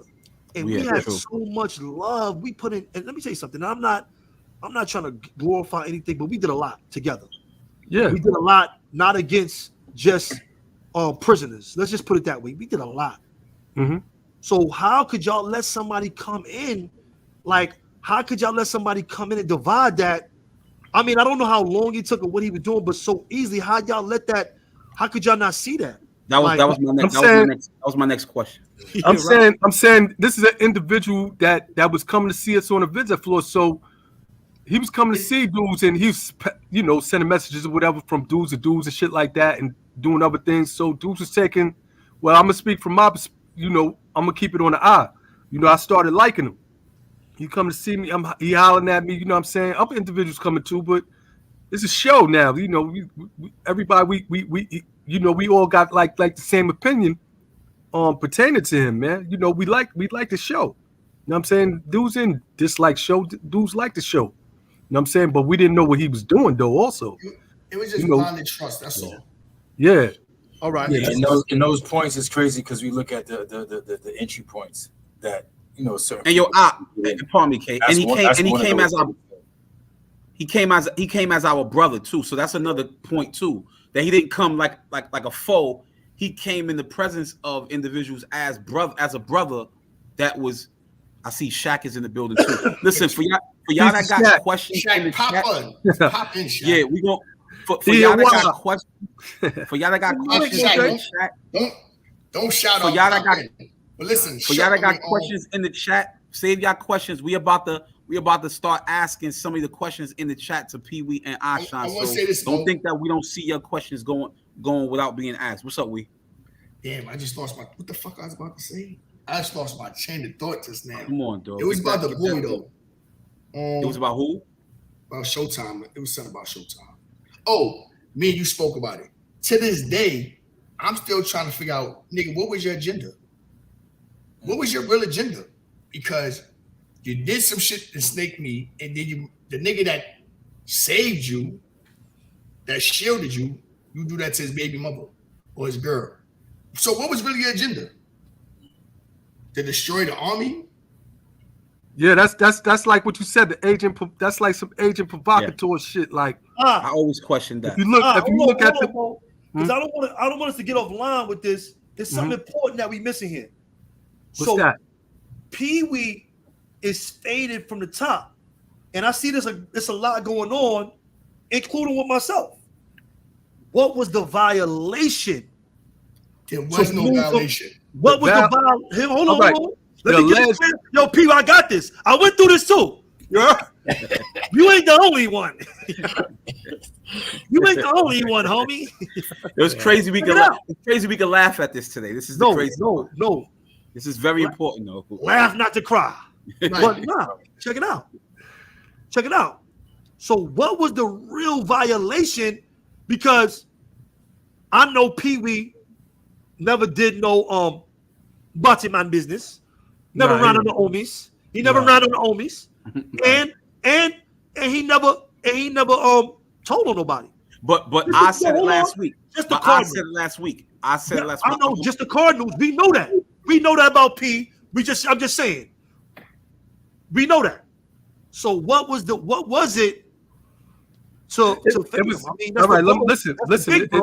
All right, hold on. I'm gonna answer your question, Mikey. And this is what it is, Mikey B. Is that we thought that he was trying to fade these hoods, and no man could do that on his own. You know what I'm saying? No man could do that in the army on his own. It just don't go like that. You know what I'm saying? So we made it down.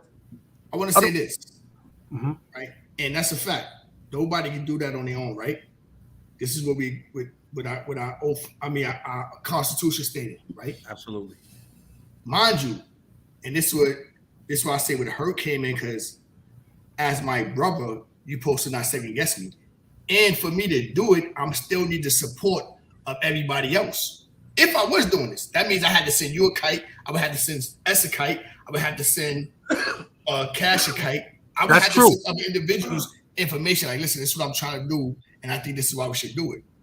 Especially that alone, they're supposed to say, hold on, why didn't I get this information? So they just took the word of another individual and ran with it? Yeah.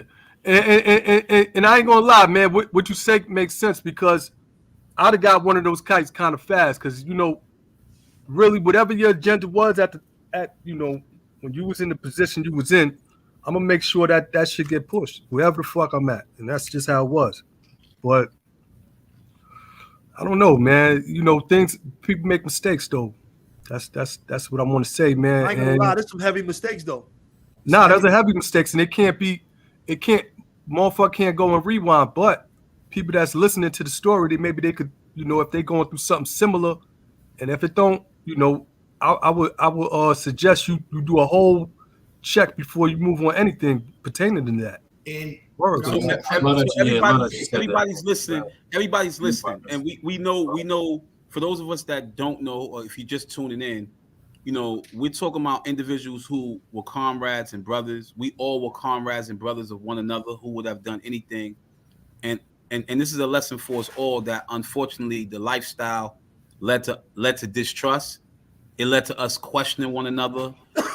Where at one time in our lives we all were just like we would be willing to do anything, blind loyalty, blind love. We going all in, right? But it got to a point where it's just like, our own feelings towards one another caused us to grow apart. So with that being the case, all right, hold on, Mo. Hold on, Mike. I think I'm gonna pass the mic because I just don't want this, because I saying something.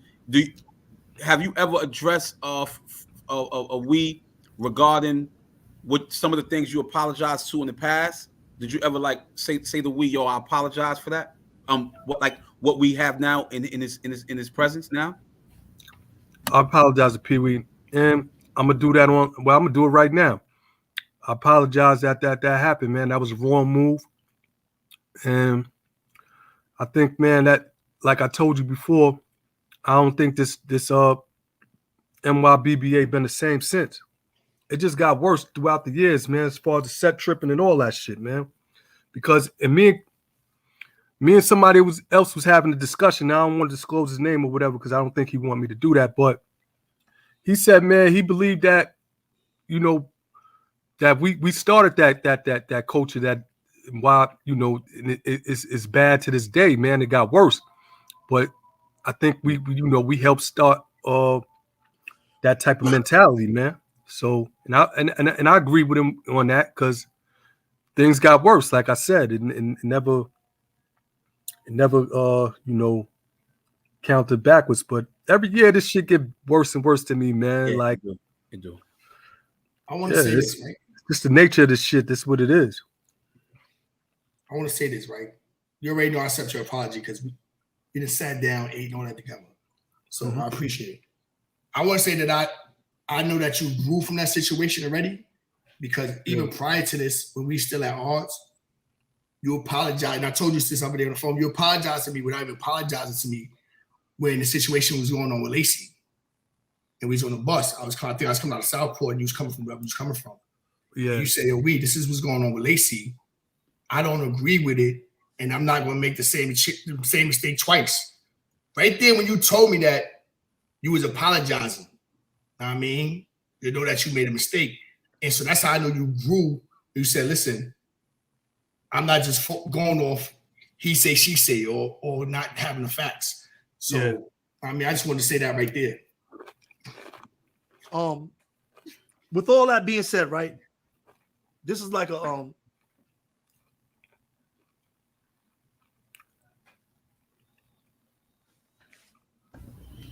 say what you got to say, comrade. Yeah, say it, man. Go ahead, bro. I just let it bros for that, man. Go ahead. Like, yeah, man. Check it out. Real shit. Right? Check it out. After all y'all been through, after all that was built, after all the teachings all we learned,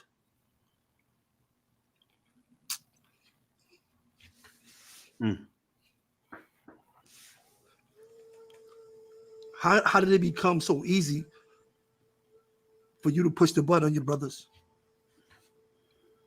I'm saying I felt that it was a responsibility as far as like one individual in the army. So when you're in a position like that, you got to make a decision is for everybody. I thought at that time that was the best decision, but it wasn't though. So like I said, if I could do it all again, it would have never, this would have never transpired to begin with. You know what I'm saying? But things happen, man. This is just what happened, and it happened, man.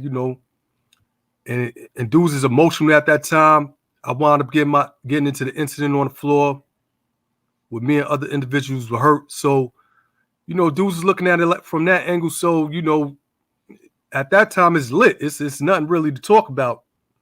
But the shit is awful though, man. It's awful, man.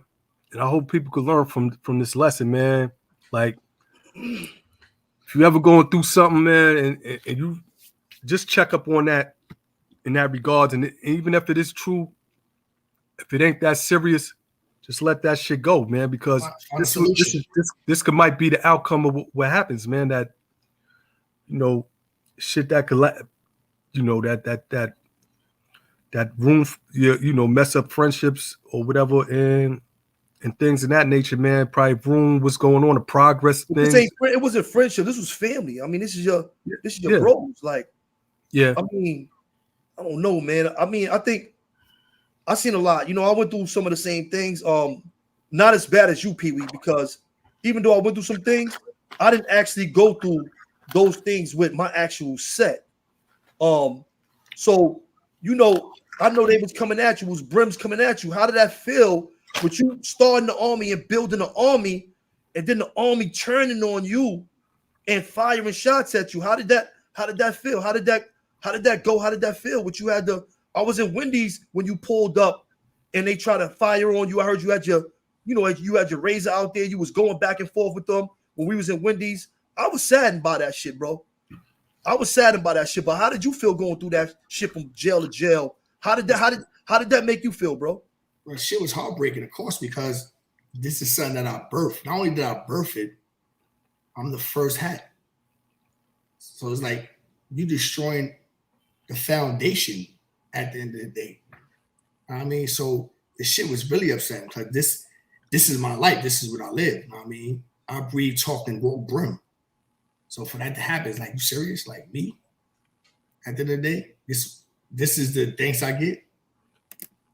Yeah, I know. And Mikey, thank you for your questions, man. And thank you, Ashan, for your apology. And Francis, I'm gonna be honest with you. Thank you so much for what you've being shown open and honest. I think everybody's being open and honest, but I think you know, what we is showing us is that that the power of love and forgiveness is important. That is for you to get to that point is remarkable. But I think where that comes from is that you have an understanding of your brothers. And I think one factor that we're leaving out is this too, Mikey, that prison experience, although it did bring us together, I do think that it also put us in a situation where we weren't our true selves, neither. And I'm not saying we broke down. I'm not saying all of us broke down. I'm saying that a lot of us, those environments are abnormal environments. Of course they are. So we were in an abnormal space. So where you would probably not normally in your normal way of thinking, not necessarily be responding the way that we would be responding with maturity and responsibility at stake. It's easy for me to see people falling victim to stuff like that under those circumstances versus being more responsible in different circumstances. I don't think that would have been the case. So that's another argument or another part of the conversation that we need to also be speaking about, which is the stuff that those places can contribute to, or how they can breed and perpetuate more hate or inner turmoil that we go through on an inner level. And when you think about that, bro, a lot of us suffered in that place. But it was fortunately we had to go through that stuff. We had to go through that fire so that we can come back out here and be better individuals. Yeah, did we make poor choices? Yeah, did we make horrible decisions along the way? Ain't none of us sitting up here made any perfect choice, right? We all contributed to some buffoonery that ultimately led to individuals being harmed. But right? did the power corrupt? Because when we was coming up, when we was basics, and a lot of us was BGs together. A lot of us, we was unranked. I got ranked. I was 102 on the Rikers Island. We had our little ranks. But we had a lot of love, bro. It was mad love. I'm gonna say this, right? When dudes got their power, it seemed like dudes was trying to hold on to that shit, just cannibalizing everything, forgetting about all of that stuff, bro. Did the power corrupt? I'm gonna say this, right? And that's a good question, Mikey. I'm gonna speak for everybody if I could, right? As far as everybody that was a position of the team at the time, right? I don't think they was corrupted by power, right? Because everybody was their own bosses. Everybody had their own power. True. Even though I sat at the top, your vote was just like my vote. My vote didn't supersede your vote at the end of the day. So we family. It's like a family thing, though. So it had to do with power. It was just blinded trust and loyalty to a person that never walked the yard with us, who thought he was one of us. I mean, so that's where I come from. So I'm not gonna say niggas is power tripping, because at any given day, a nigga could have stepped back, which eventually I was gonna do, because the niggas is almost out the door. So nigga had to take a step back anyway to make it home, which everybody knew. So it wasn't about that.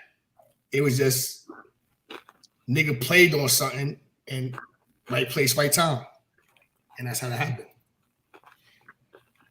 Yeah, this is a deep show, man. You did 27, right? 26. I did 25. Mikey, you did 25. KK, you did 24, and I did 22. We all did 22 or more years in prison, and we all did 22 outside of Ashan and myself. All of us met each other in prison. So we became brothers in prison.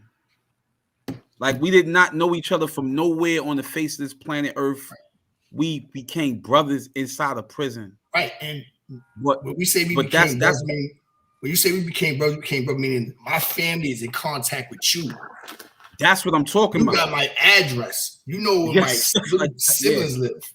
Yeah. This is the type of relationship we talking about. We're not talking about, it's just my man, he cool. No. I might go on a visit and be like, yo, listen, go put my man down to visit. He need to get a visit because my brother need to get a visit.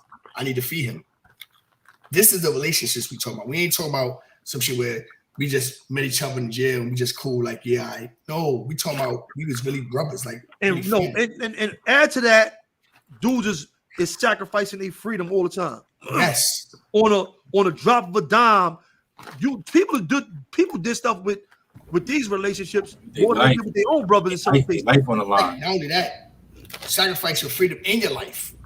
Yeah, and how many times have we done that for each other? right? You know, I mean, so I mean, I just that just validates the point, man.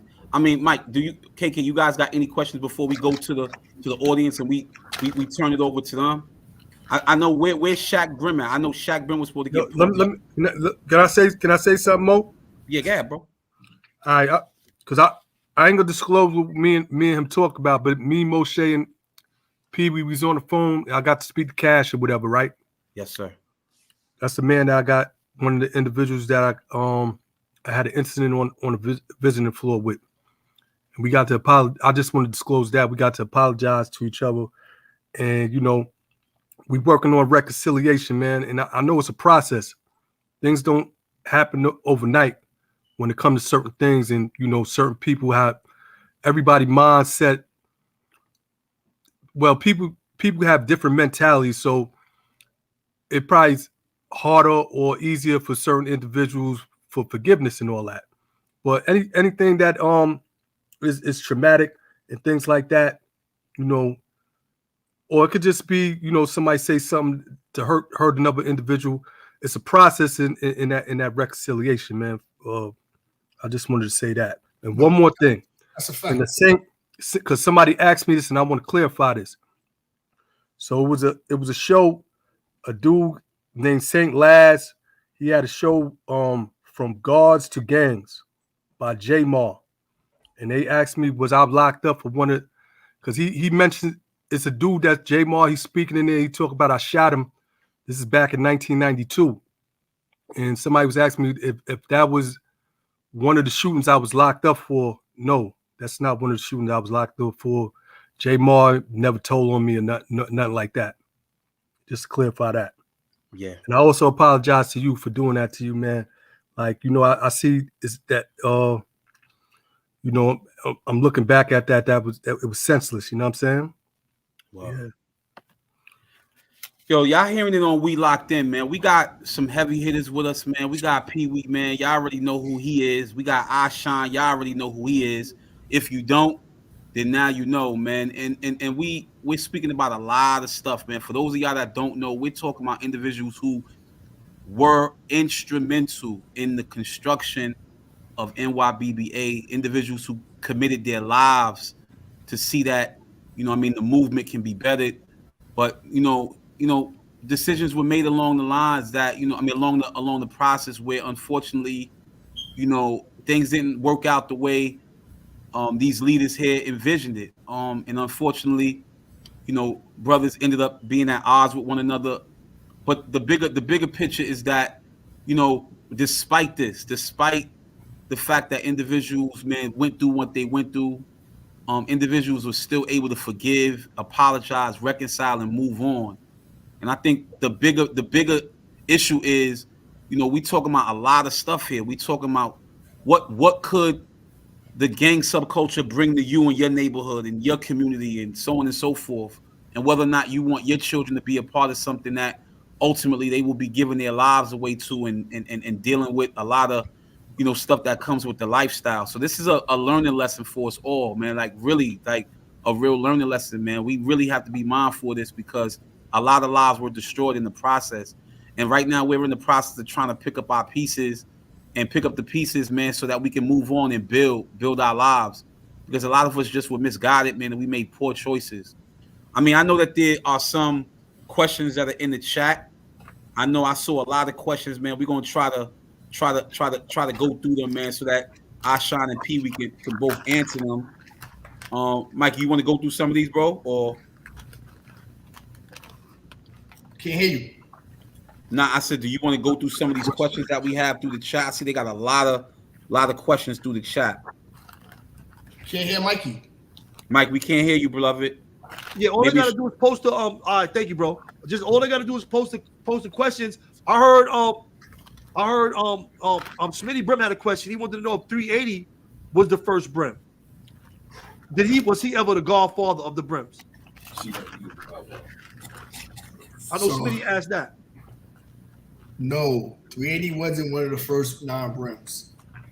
What happened is this, right? Him and Mac came to Kawasaki together, right? 380 is not trade at the time. He's not one of the first nine. He became Brim later on after Mac left. He was basically left Kasagi because he was the elder, but he wasn't. He's not one of the original first nine. No. All right, but he was. I know he was definitely Brim though. No, he was Brim. He like when Mac got Ag and left. He had turned Brim and he had control of Kasagi. He turned Brim or he turned Brim and Kasagi. I thought he turned y'all Brim. No, Mac turned me Brim personally. Mac turned me, JF, Dada. He turned this Brim personally. I brought LO and Shaq home. He brought Lacey home. He turned Lacey Brim too. No, I know he turned Lacey Brim on the island. I'm talking about in Kasagi. No, 380 was non-trade at the time. So right. Stay woke asks, he says salute to the big homies. Do any of y'all still have to be on point in the streets from the people that you're done cut or stab? I mean, I think that stay woke. I think that's kind of self-explanatory. That's gangsta love right there. Yo, GL, what's up, bro? Salute, bro. What up? Money from the hats I bought you, and I ain't never get. What GL is that? What GL?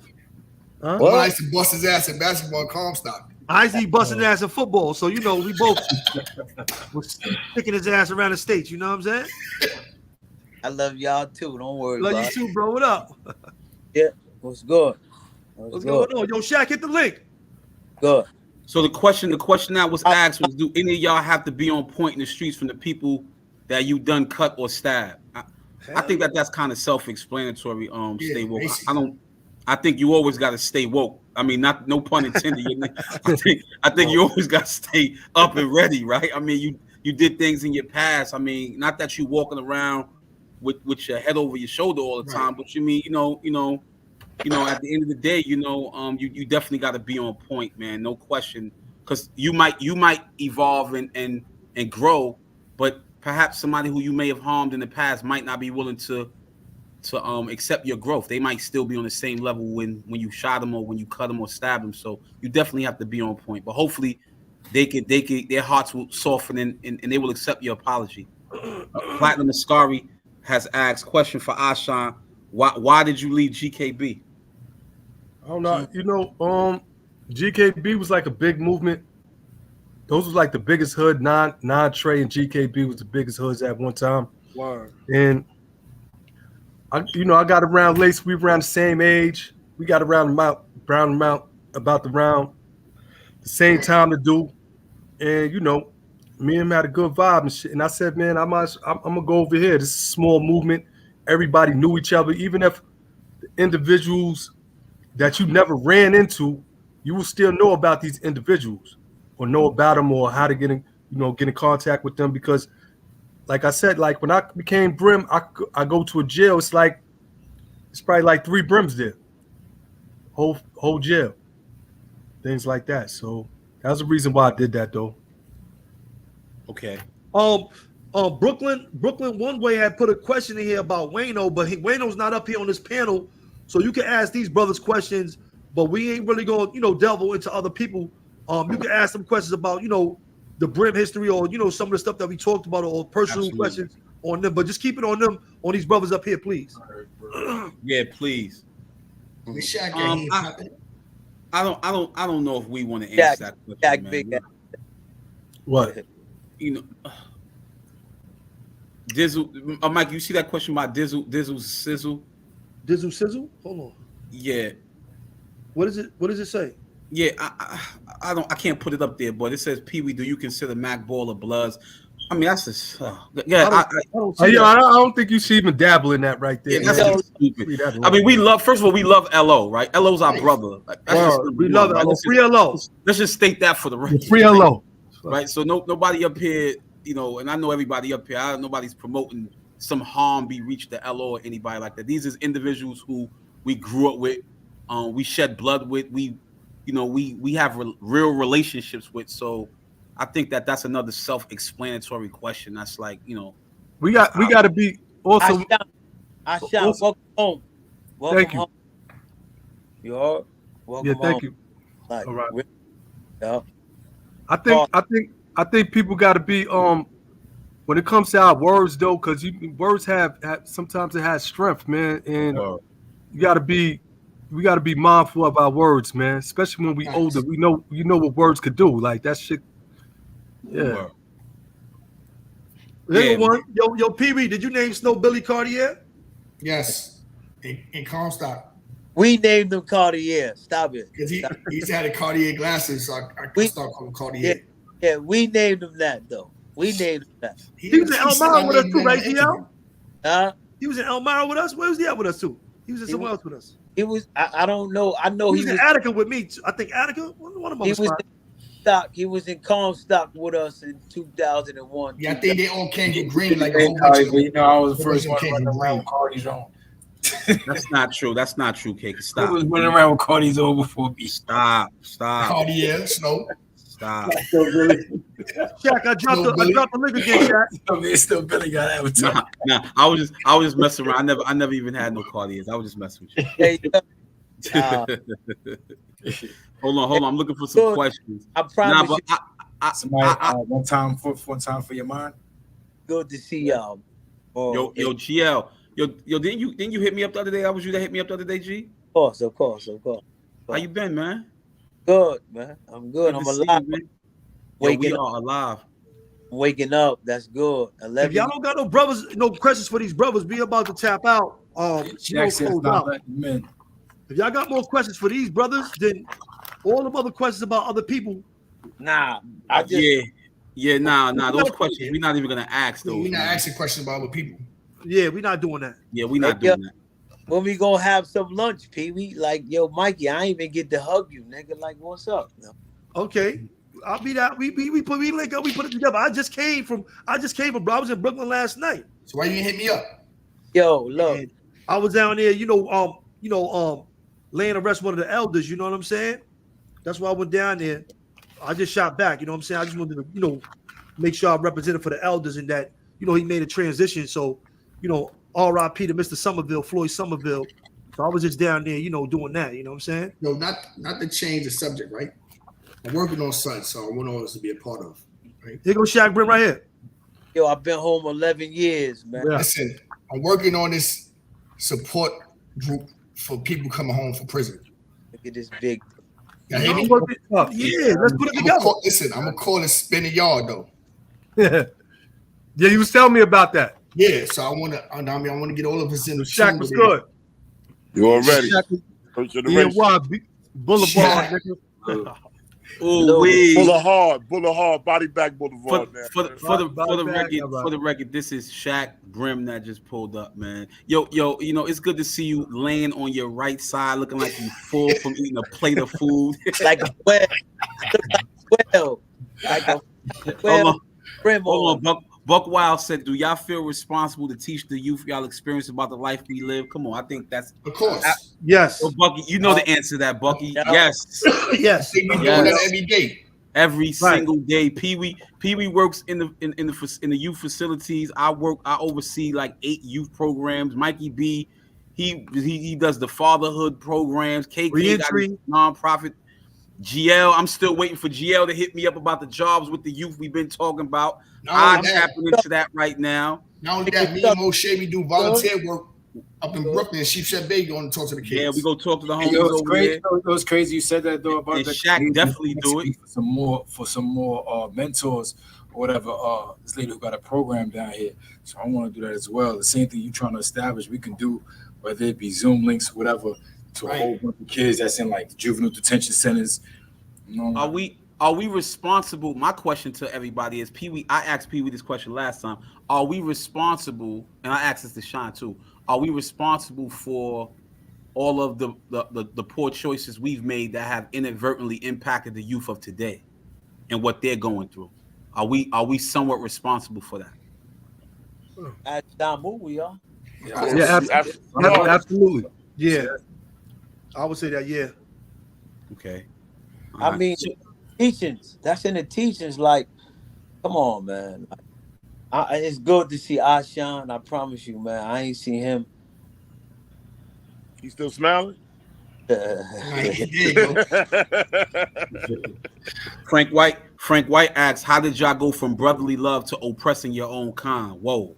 Everybody ain't do that though. So this Yeah. is what I've been watching this shit, the podcast. Hey, all of us didn't do that. And the little things that we went through personally, right? Like it's definitely humbling to see on this network and apologize and it and be accountable for shit that you know not move. So this is where the new start. Like So what? Like this is how it go. We're gonna still be beefing. We got over 25 years of us. Got over 25 years in this lifestyle and what changed our lives because it changed all our lives. Yeah, that's fact. Yeah. And nobody on motherfucker say not change our recognition. If you have rep, I don't give it made your rep 100 times that more. So Coach Don said, do y'all feel the need to restart the movement and show what it was supposed to be? That'll never work. it's a negative. That would never work anyway. I heard you. Yep. When dudes found out, when dudes, just to speak to that though, when dudes found out that OG Mac was a rat, Robo Just, RIP to Robo Just, but Robo Just said, yo, we should all just come home over again. It was a good idea. Yo, you know the Flatline Robo. Yeah, Flatline Robo Just. Flatline Robo Just. Damn, man. I miss Robo. No, that's a fact. Because that was one of the pure ones. You know what I mean? Somebody that didn't have an altar power. None of that shit mattered. Yeah, Robo was a good homie, man. Yeah, no, Robo was a really good homie. Yeah. He was on my body, man. He was on your body. Humility. What is humility? Like what is the point of humble? Oh, so David Torres put a bunch of questions in there and he said we were ignoring the questions. Who? David Torres. But his questions are simple. It's like certain stuff he doesn't know. When he's hearing people say I brought him home, he don't understand what that is. He's okay. All right. Where's the what did y'all provide for him? He said, I hear that, and I mean I brought him home. He said, what did y'all provide for him? Okay. Well, you got to understand, and I don't know his name. What's the brother's name? What are you talking about? What the question at?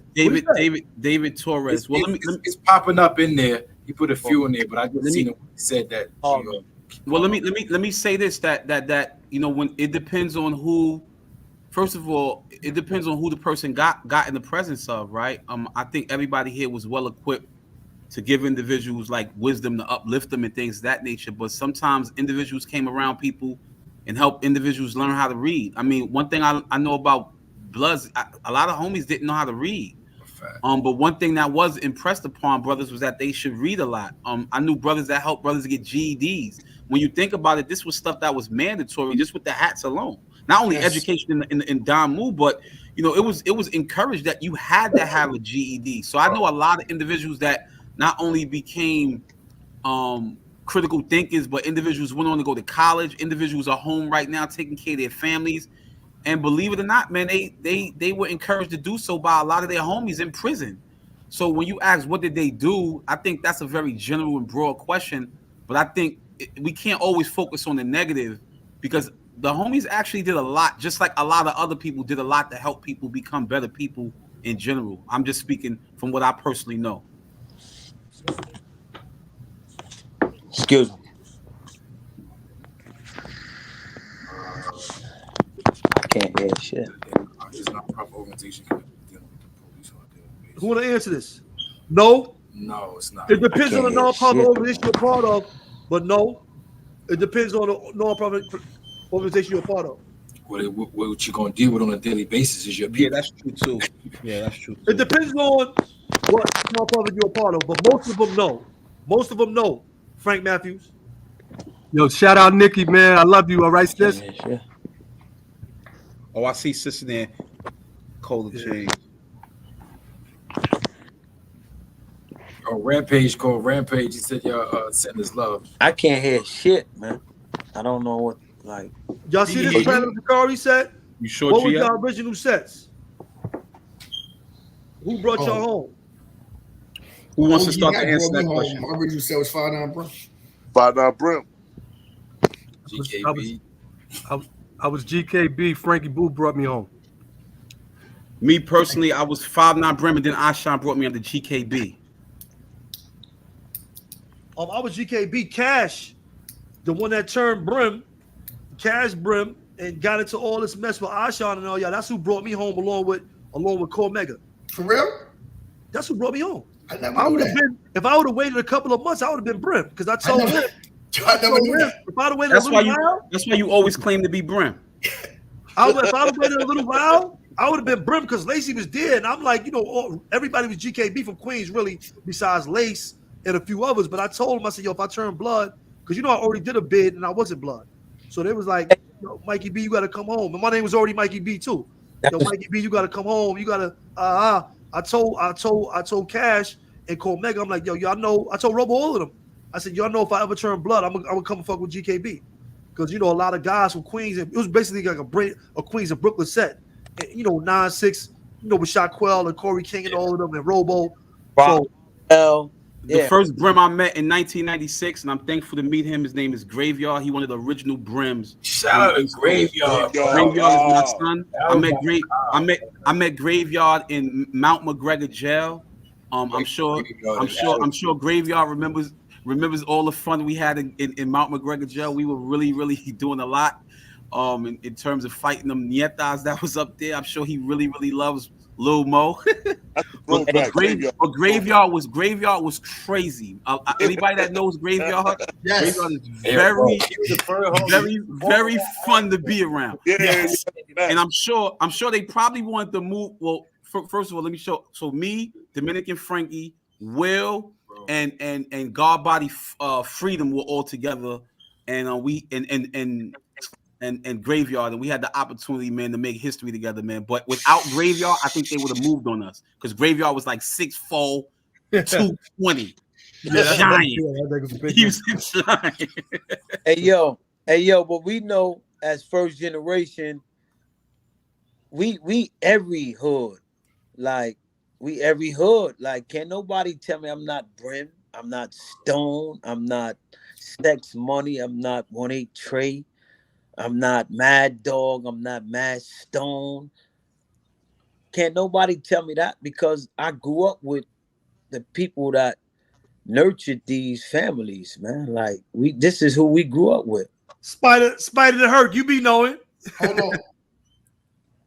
Yo, Mikey, let's ask Shaq that question that you had asked earlier. Go ahead. Say it, bro. When Brim's got an OG in GF, what year? Yo, what's the deal? Yo, Hold on, let him answer that question, y'all. Hold on, Cam Stone. Yo, salute Cam Stone. Shaq in the middle answer the question. Salute, bro. What you mean as far as Lacey getting it? Yeah. As far as period, when we first got an OG in GF. Yo, Cam, what's up? Well, yo, GL, hold on, GL. Let Shaq is answer the question. Finish doing your thing. Well, other than the fact that he was saying go to the alley, he's gonna give it to Lacey. We was just running with everybody was just running the sets, huh? No, he said the lineup? When did what 5'9" was the lineup? When did 5'9" Brim get a OG in the GF? Damn, son. Oh shit, that's GL, man. Oh, I just realized who he was, man. Yeah, you see crazy, man. Yeah, you How you know that ugly face ass nigga, son? Yeah, what's good, GL? Hey, yo, listen. Yo, I ain't mad. Damn, Hey, yo, I ain't mad at you. No, I'm saying, we older now, man. Like a lot of people be having like, yo, they the GLs and yeah. Hold on, I knew like a couple years. It was a couple lineups out. Well, I remember one time they had fucking Jay Diamonds on our lineup. Jay Diamonds. Yeah, Jay Diamonds in South. Remember that shit? Yeah, Shaq don't remember Mikey B. I don't remember that shit. What year is that? Jay Diamonds. What's up, man? That was like 98, 99, something like that. But you got to remember, when we was on Records Island, they took the generals from GKB. There was no generals. When Lace was on the island with us, he was 101. Of course, he was 101, but there was everybody had a 1-on-1. But that was generals started later. No, that was it was superiors. Listen, it was superiors. 101 and 102. Generals started. It was 101, 102, 103. All that shit was first. Like 9-7, 9-8 generals started. 101, 102. 102. Secretary of Defense. Secretary of Defense. 9-7 generals started. And all that shit was first. Like around 9-8. Went from superiors. What I'm trying to tell. And 102. Like around 9-8, 9-9. Superiors. All right, so look. Let me just say this. So in 9-6, we all know we had superiors, and that didn't start until like mid 9-6. When you before that, when you talking about the 200s, the only codes we had was the original 200s, no 200Ds, the triple beams. Yo, let me ask you something real quick. What I was trying to explain to Mikey was 5-9 never had no GFs and no OGs until we separated from the U. No, I get that. So this is the ain't true, bro. I'm not agreeing with that, Pee-wee. Right, let me just give y'all this. Let me give y'all this. Right, hold on, GL. Somebody said in the chat, Bank said you making the youth want to be a part of this crap. Well, first of all, let me say this to you, Bank. Nobody's making the youth want to be a part of this crap. So just so we're just the fact that we were there and we're going revisiting history doesn't mean that we're encouraging the youth to be a part of gangs or to replicate what we did. So stop being foolish with this nonsense. But go ahead, hold up. I want to say this too, Mikey B. Other people was making lineups for our hood that they was making. We wasn't jacking though. A lot of people was doing that. Don't get it wrong. You're right. And they was putting people in position in certain sets. Well, you had people at one time, people was moving people from one set. And all right, you holding that set down. They did that. Man, one person. They did that shit to the Stones too. Hold on, Mikey, you keep wanting us to say that Prime Time had a GF and it didn't. That's what you. Listen, this is what I'm saying. I was with everybody as well. This is what I'm saying. Mad Dog got faded because they didn't have a top of the line. It was sets that got faded because they didn't have a lineup and have a top. Hold on. Mad Dog was never. He wasn't gonna fade 5-9. Nah, no. Mad Dog left and they bring Mad Dog back. Our Stone and all of them that came to the Stones, they were mad. They went to the Stones on Rikers Island because that hood got faded, bro. And then they bring it back. Oh. Mad Stone is one of them. And Mad Dog. They bring those sets back. Mad Dog, yeah, because I remember when facts, bro. Sherm the Worm was right across from me in I know everybody on this call, and you know what about Mad Dog, and it had somebody totally different from what they got in the history now. That's Camp. Yeah. I know everybody on this call. They go China Brim. You said was with us. There we go. You said he was in with us. They go China Brim right there. He up there. Yeah, he was Attica with us. Hold on.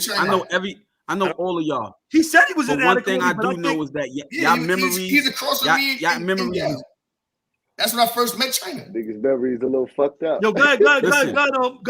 I know all of y'all, and y'all memories are nowhere where they once were. So all y'all trying to act like y'all tapping into some mental database from 25 years ago. All y'all shot. Everybody up here. Yo, this dude go to Africa. Got hit upside the head with police baton. This dude go to Africa. He come back talking about he know his night power and all that. Like, come on, dude, stop. Hey yo, the last time my memory ain't that shot. The last time I was with GL was in Elmira. What year was that? 2007. I think 2006, right? Mikey was there too. I was there, but he might have came up. Frank. He might have left. Mikey Frank. Yeah, I might have left. Frank Matthews. But I left. Frank Matthews before you, Mike. I left before you. Yeah, you're right. Mikey, Frank Matthews is asking the question. He said, "How y'all feel about Whack 100 and the stuff he pop about the East banging?" So I'm assuming if that the Whack question, 100 they never go through downstate and had to deal with the shit we had to deal with. Yeah. That nigga not valid to Hey, speak yo, but on look, Damo on the East York, Coast. Nah, bro. Cam, Hold on. Cam, Because these niggas be wilding New York, online, saying Cam. a whole bunch of for real though. Hear me out because this should be having me hot. And I don't want to get on no bullshit with niggas, but real talk, just the same way that we cannot speak on what the fuck go on in the West. We wasn't bred like that. Yo, hold up. Why we even talk about that dude? Like, fuck that. No, but I do think Come on, think that's a fit. Wait, while he might not, Cam, you're right. While he might not be able to speak about what's going on in the East, I think it's a fair question. It's politics. Hold on, G. Hold on. I think it's fuck whack 100 next. Hold on, Shaq. I think it's a fair question to ask. Shout out to the real big whack. The question is asked if whether or not individuals' lifestyle that came over here, the way they see it, is the same as what came over here. I think that's a fair question. I had a discussion. But that's like, all right, let me say If this. whack 100 go to the dog pound, all right. talk to me. What's the question, right? Mo? Now, Hold on. This is why, because of our personal feelings, I think it's a good question. It is. This is why dudes in the West don't get it as far as us over here on the East, right? For one, we didn't grow up with Chuck Taylors and khakis. That's they shit. We not gonna dress like that. We You not had gonna some homies fly the banging way that they though. You fly had some homies because- rocking hold on, with the Chucks though. All right, that's to show respect and honor for them. You understand? For those that passed, that been through that lifestyle. But to sit here and say that I'm gonna put on a pair of Chuck Taylors when I got a fresh pair of Timbs right there, homie. I'm gonna wear New York, even if it's blue, I'm gonna wear New York. What is the question? Hold on, Mikey. Now, Mikey, what can you I'm put saying this? is Mikey, that can you put the real question quick, up on right? Frank Matthews? Our culture from the I can't East see it, bro. Coast define the way we bang, the same way the dudes in the South don't bang the way they bang in the West. It's just by cultures, by the way we was designed, it's gonna look different. So to have a critique on that is kind of fruitless because it's like, damn, we got an identity, bro. Before this Damo shit. And let me say this too, right? Yeah. It ain't like dudes want to think about linking with the West or trying to hollow get information and knowledge from the West, right? We behind the wall. We can't do that, man. Right. We behind the wall. You know, reaching out, making trips. You know what I'm saying? Energy checking and all that. So the question is, record though, he don't Back 100 don't speak for all the homies over there at all. No, that's not at all. You What's the question? bros that we in tune with. He pulling up on his what the question was. well. That love the wars was real. Pee Wee asked what the question was. The question is how y'all feel about whack and the stuff he pop about the East banging. I think that's a fair question. Just for the record, I think it's a fair question. So hold on. Our personal feelings are all right, but people can have a right to answer the question. Let's my thing is this, right? That's a fact. He can feel how he want to feel because he's from that culture, right? We from a different culture. Damo on the East Coast is different from Damo on the West Coast. I mean, so it's different. We came home different from when they came home different. We don't discredit y'all. And like I told you the other day, no disrespect to the West Coast homies, but the East Coast homies made y'all relevant again. If you want to be all honesty, we made blood relevant. Blood was relevant before we became Blood look good, baby. It's a fact. Hey, yo. His culture is different. They born and raised into Damo. We wasn't born and raised in Damo. Our neighborhoods is not this block is Damo. This block is Crick. Not no more. That ain't true. A lot of these kids. Yeah, I'm talking about when we came home. Okay. Right. Okay. I think this is my opinion about it, right? I think the way that Damo came in 1993 over here was a total different spin, right? If we're talking about brotherly love, override oppression, destruction, if you're talking about that concept, that's totally different than red chucks, red flags, and that type of stuff, right? Now, we putting the East. We putting the show together, Mo. Hold on. We gonna get the big homies from the East and the big homies from the West up here. Yeah, we are actually putting that show together. But no, I want to hold on. But let me say this point. This is very important. Now, I do think, however, over the course of time, the East Coast did start mimicking the West Coast. I do think that. I do think that individuals started mimicking them, right? I don't know who was the first to do it, but I think that was one of our downfalls, trying to start doing things their way, right? When we had our own culture our own beliefs, what we were fighting for. Were we misled? Of course we were misled. But we could have been called the Muppet Babies. We still would have been banging. I'm just being honest. So look, because the times needed us to step up. It just so happened that Matt called it the Bloods. Nobody questioned whether or not if he was out west, because ain't none of us ever been to Inglewood. Ain't nobody never been to Nickerson Gardens and Watts. Who been out there? Nobody. So of course individuals didn't have knowledge of traveling to these different places. But to invalidate what people were fighting for in New York is unfair. But I do think that they raise a valid claim that when individuals started mimicking them, I always said that's it this another way. conversation though. That's another whole conversation though, Mo. You're right. It is, but no. Let me get on this thing. Woo, Mikey, we're gonna go for 2 more hours. Let me say this. But can I clarify something? Can we get Whack up here? Is Whack listening to this? Can somebody get Whack up here? It's still Damu love, you heard? Like always, but like always, it ain't no issues. It's just that certain critiques he go in too hard, and it's like, damn, bro, you don't understand what we've been through. But it's crazy. That past, like the shit that we had to face, and in spite of all the odds, you heard, going in the spot is nobody there, just you, and there's a whole bunch of Nietas and Latin kings. And you just gotta bang out and eat and go to the box. Hopefully, you see the whole. That's a different fight. Yeah. All the West Coast homies ain't on that. They not. I know. They're not on that. Dead-Eye, and several. Listen, Dead-Eye and several hats with the LA to the Brim neighborhood, and they embraced them with open arms. Right. Like they traveled to Cali and got embraced over there. So, but the main difference, LA is not on that type of time. The main difference for us is that Damu over here started in prison. Right. This is a significant difference. Yeah. It is. No, it is. Listen, so when you talking about where Damu on the West Coast, started from where it started over here, it's two different, and who we was fighting and who they was fighting black folk. We wasn't fighting black folk. We was fighting black people that didn't acknowledge their blackness, though. Right. They were fighting. Not it was the army, like the army. Like we didn't give a fuck who you were. Like this is what we doing, and if y'all not aboard, then yeah, because we didn't fight racism with racism. No, I mean that's why there was a lot of Spanish homies coming in the door. But those Spanish neutrals that was riding with us too. Yeah, absolutely. It said Spanish neutrals. Can I clarify something, right? The 1090 roll call, right? For those that don't understand the new young cats, right? 1090 don't mean what it means now, right? Peace, man.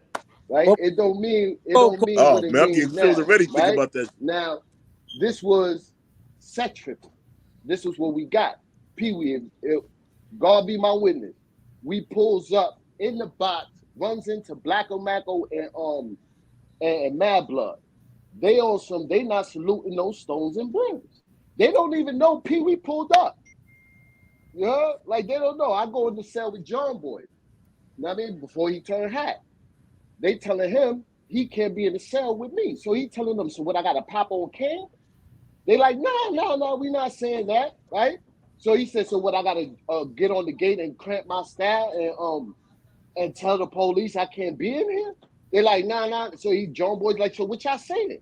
So from that point on, but they didn't know me and John Boy was cool from the island. When John Boy put that pain in without niggas even having to tell him, I'm still making the call. John Boy heard it and went and put it in and dragged the nigga for me. Feel me? So this moment of my day ones. So we laughing about it, and John Boy get the bag, so they tight, right? Now when they say, yo, we not saluting stones and brims, so Pee-wee to the effect was like, so you're not saluting but Branchos, but y'all saluting 5'9". They said, yeah. He said some shit like, yo, listen, I'm 5'9", and those are my niggas. You know, if you don't salute them, you don't salute me. and fell back off the gate. They didn't even know he was on the gate, heard the whole conversation pre-hand. You understand? So when I got moved to the other side, because you know they never leave you on that same gallery, right? I go to the other side, I run into Gangsta Dre, right? Dre is on some we showing love to the Stones and Brims, we not on no hot shit. Cool. So they salute niggas or whatever the case may be. He leave. All them little niggas start jacking what Blacko and them is saying. So me, Ferg, Brim, Scrams, and a few of the other homies, we was like, yo, we gonna pop up on that roll call and we gonna pop this roll call. We wrote it out. I wrote like 5 of them. Ferg wrote like 2. Scrams threw like 3 in there. We sent them around. We fished them around. And when that roll call came around, we popped that bottle. And them niggas was shot. That's when they started the you be in or you be out. To counter what we was saying, Stone to the Brim, we run this blood shit. Brim to the Stone, we running this blood shit was the reply. We was on some real hot shit because you told us to our face that we wasn't Damu, that the scars niggas got on their bodies. It was called wasn't here for Damu. You bugging, bro. Like you're not taking my flag. Where? Feel me? Yeah. So that was the only natural reply was to show a show of unity and a show of force, you know, count to what anybody's saying against us. We gotta stand on our two. It ain't a proud moment, but yeah, niggas was on some 1090 roll call. So Pee Wee, I and Shaq did a question. YouTube GD folks is asking. 5'9" Brim is an original West Coast set. Did any of y'all know that? I'm assuming that the question is being asked at the beginning. I imagine. We know 5'9's original West Coast set from San Diego. We aware of that. Did you know that back in 1995? Did you know that back in 1995? Huh? Did you know that back in 1995? So in 1995, I didn't know that. I was 19 years old. I didn't even know what blood was at 19 years old. Only thing we was focusing on was that Brim. Like the number really, it could have been 9'5", just easy to have been 5'9".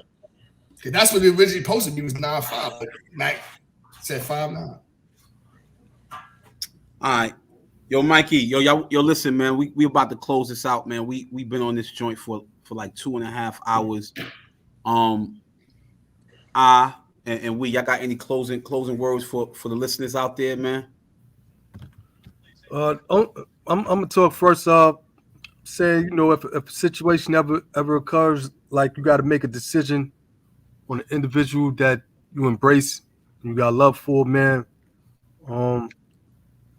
Think wisely about it, man, because it might not be worth it if you know, if it pertains to like violence and things like that. It could do more hurt than help. That's really it. Okay. You got something to say?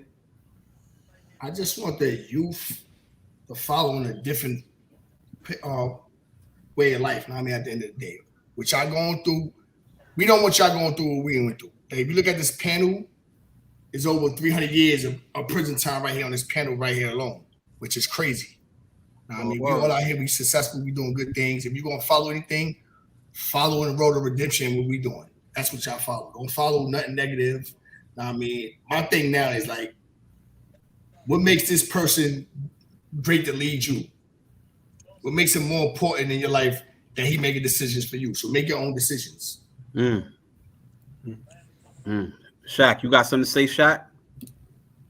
I ain't got nothing to say. What?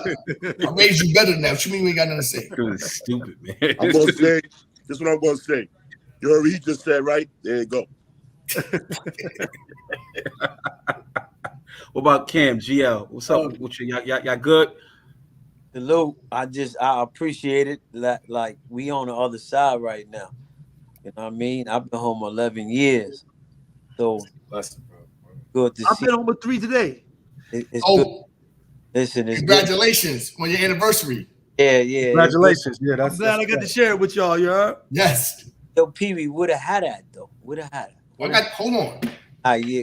Let them see the hat. Come on, man. You on the clock, man. You know always going.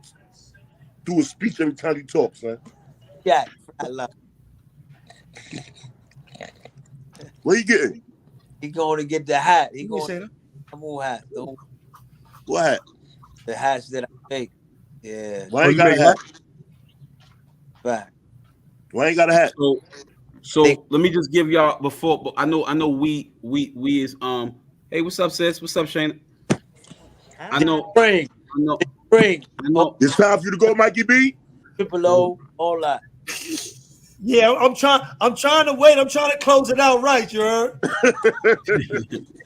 So that's a sign telling you gotta go. I'm trying. This thing is backless right here. This thing is backless right here. Y'all playing games, man. You heard? I'm trying to do this the nice way. All right. All right. How people get those type of hats? Where they order that from? GL make these hats. Yeah, I'm saying I'm asking how you order them. How people order those? Coming up this spring, they coming out. I got all type of colors, all that. I got them. All right.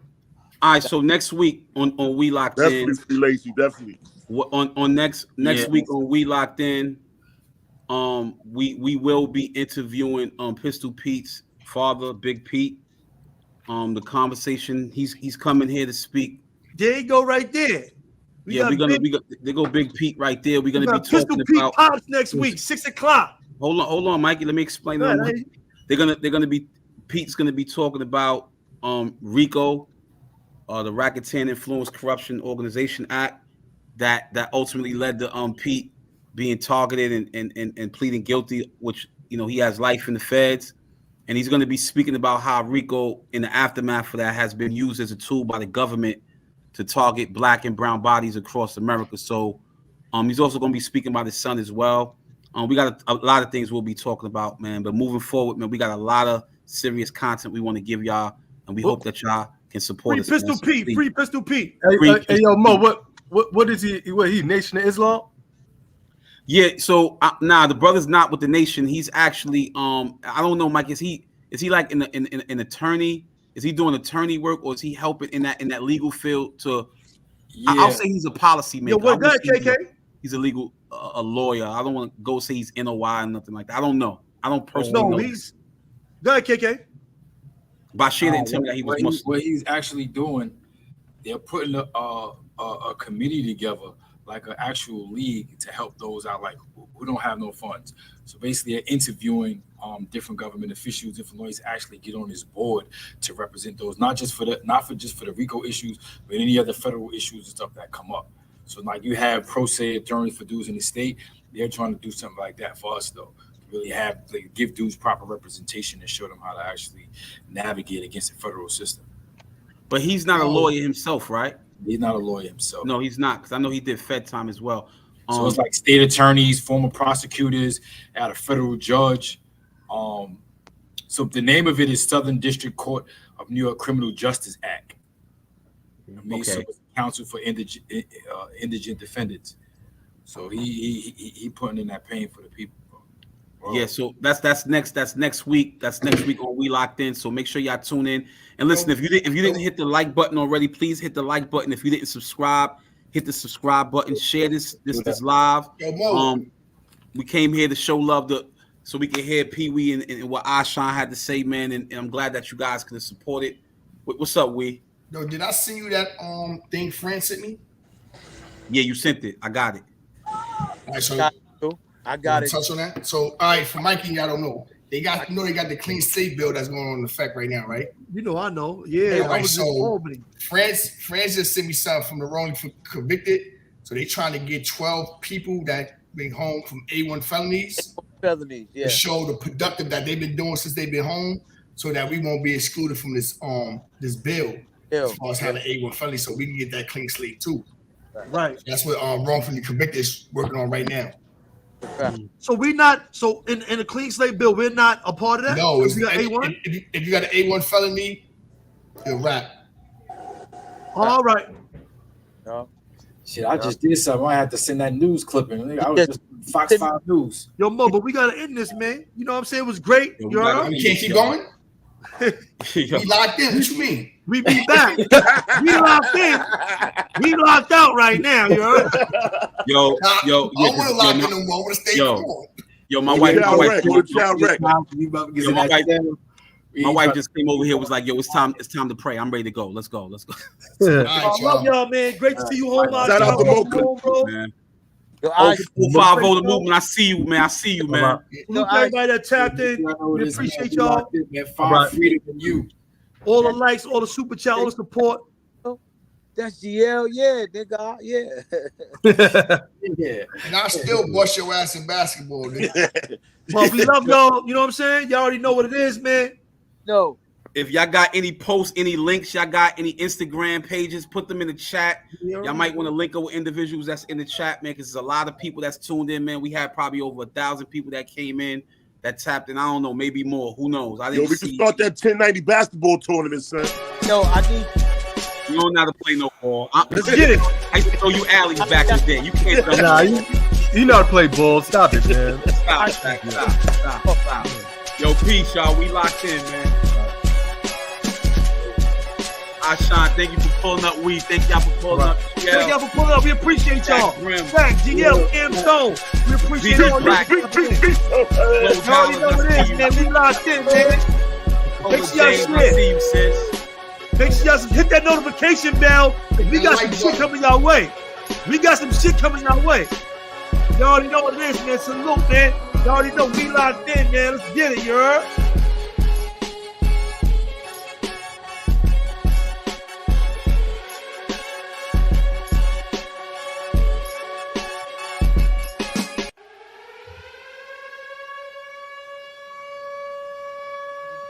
All right, let's go. I'm gonna do it.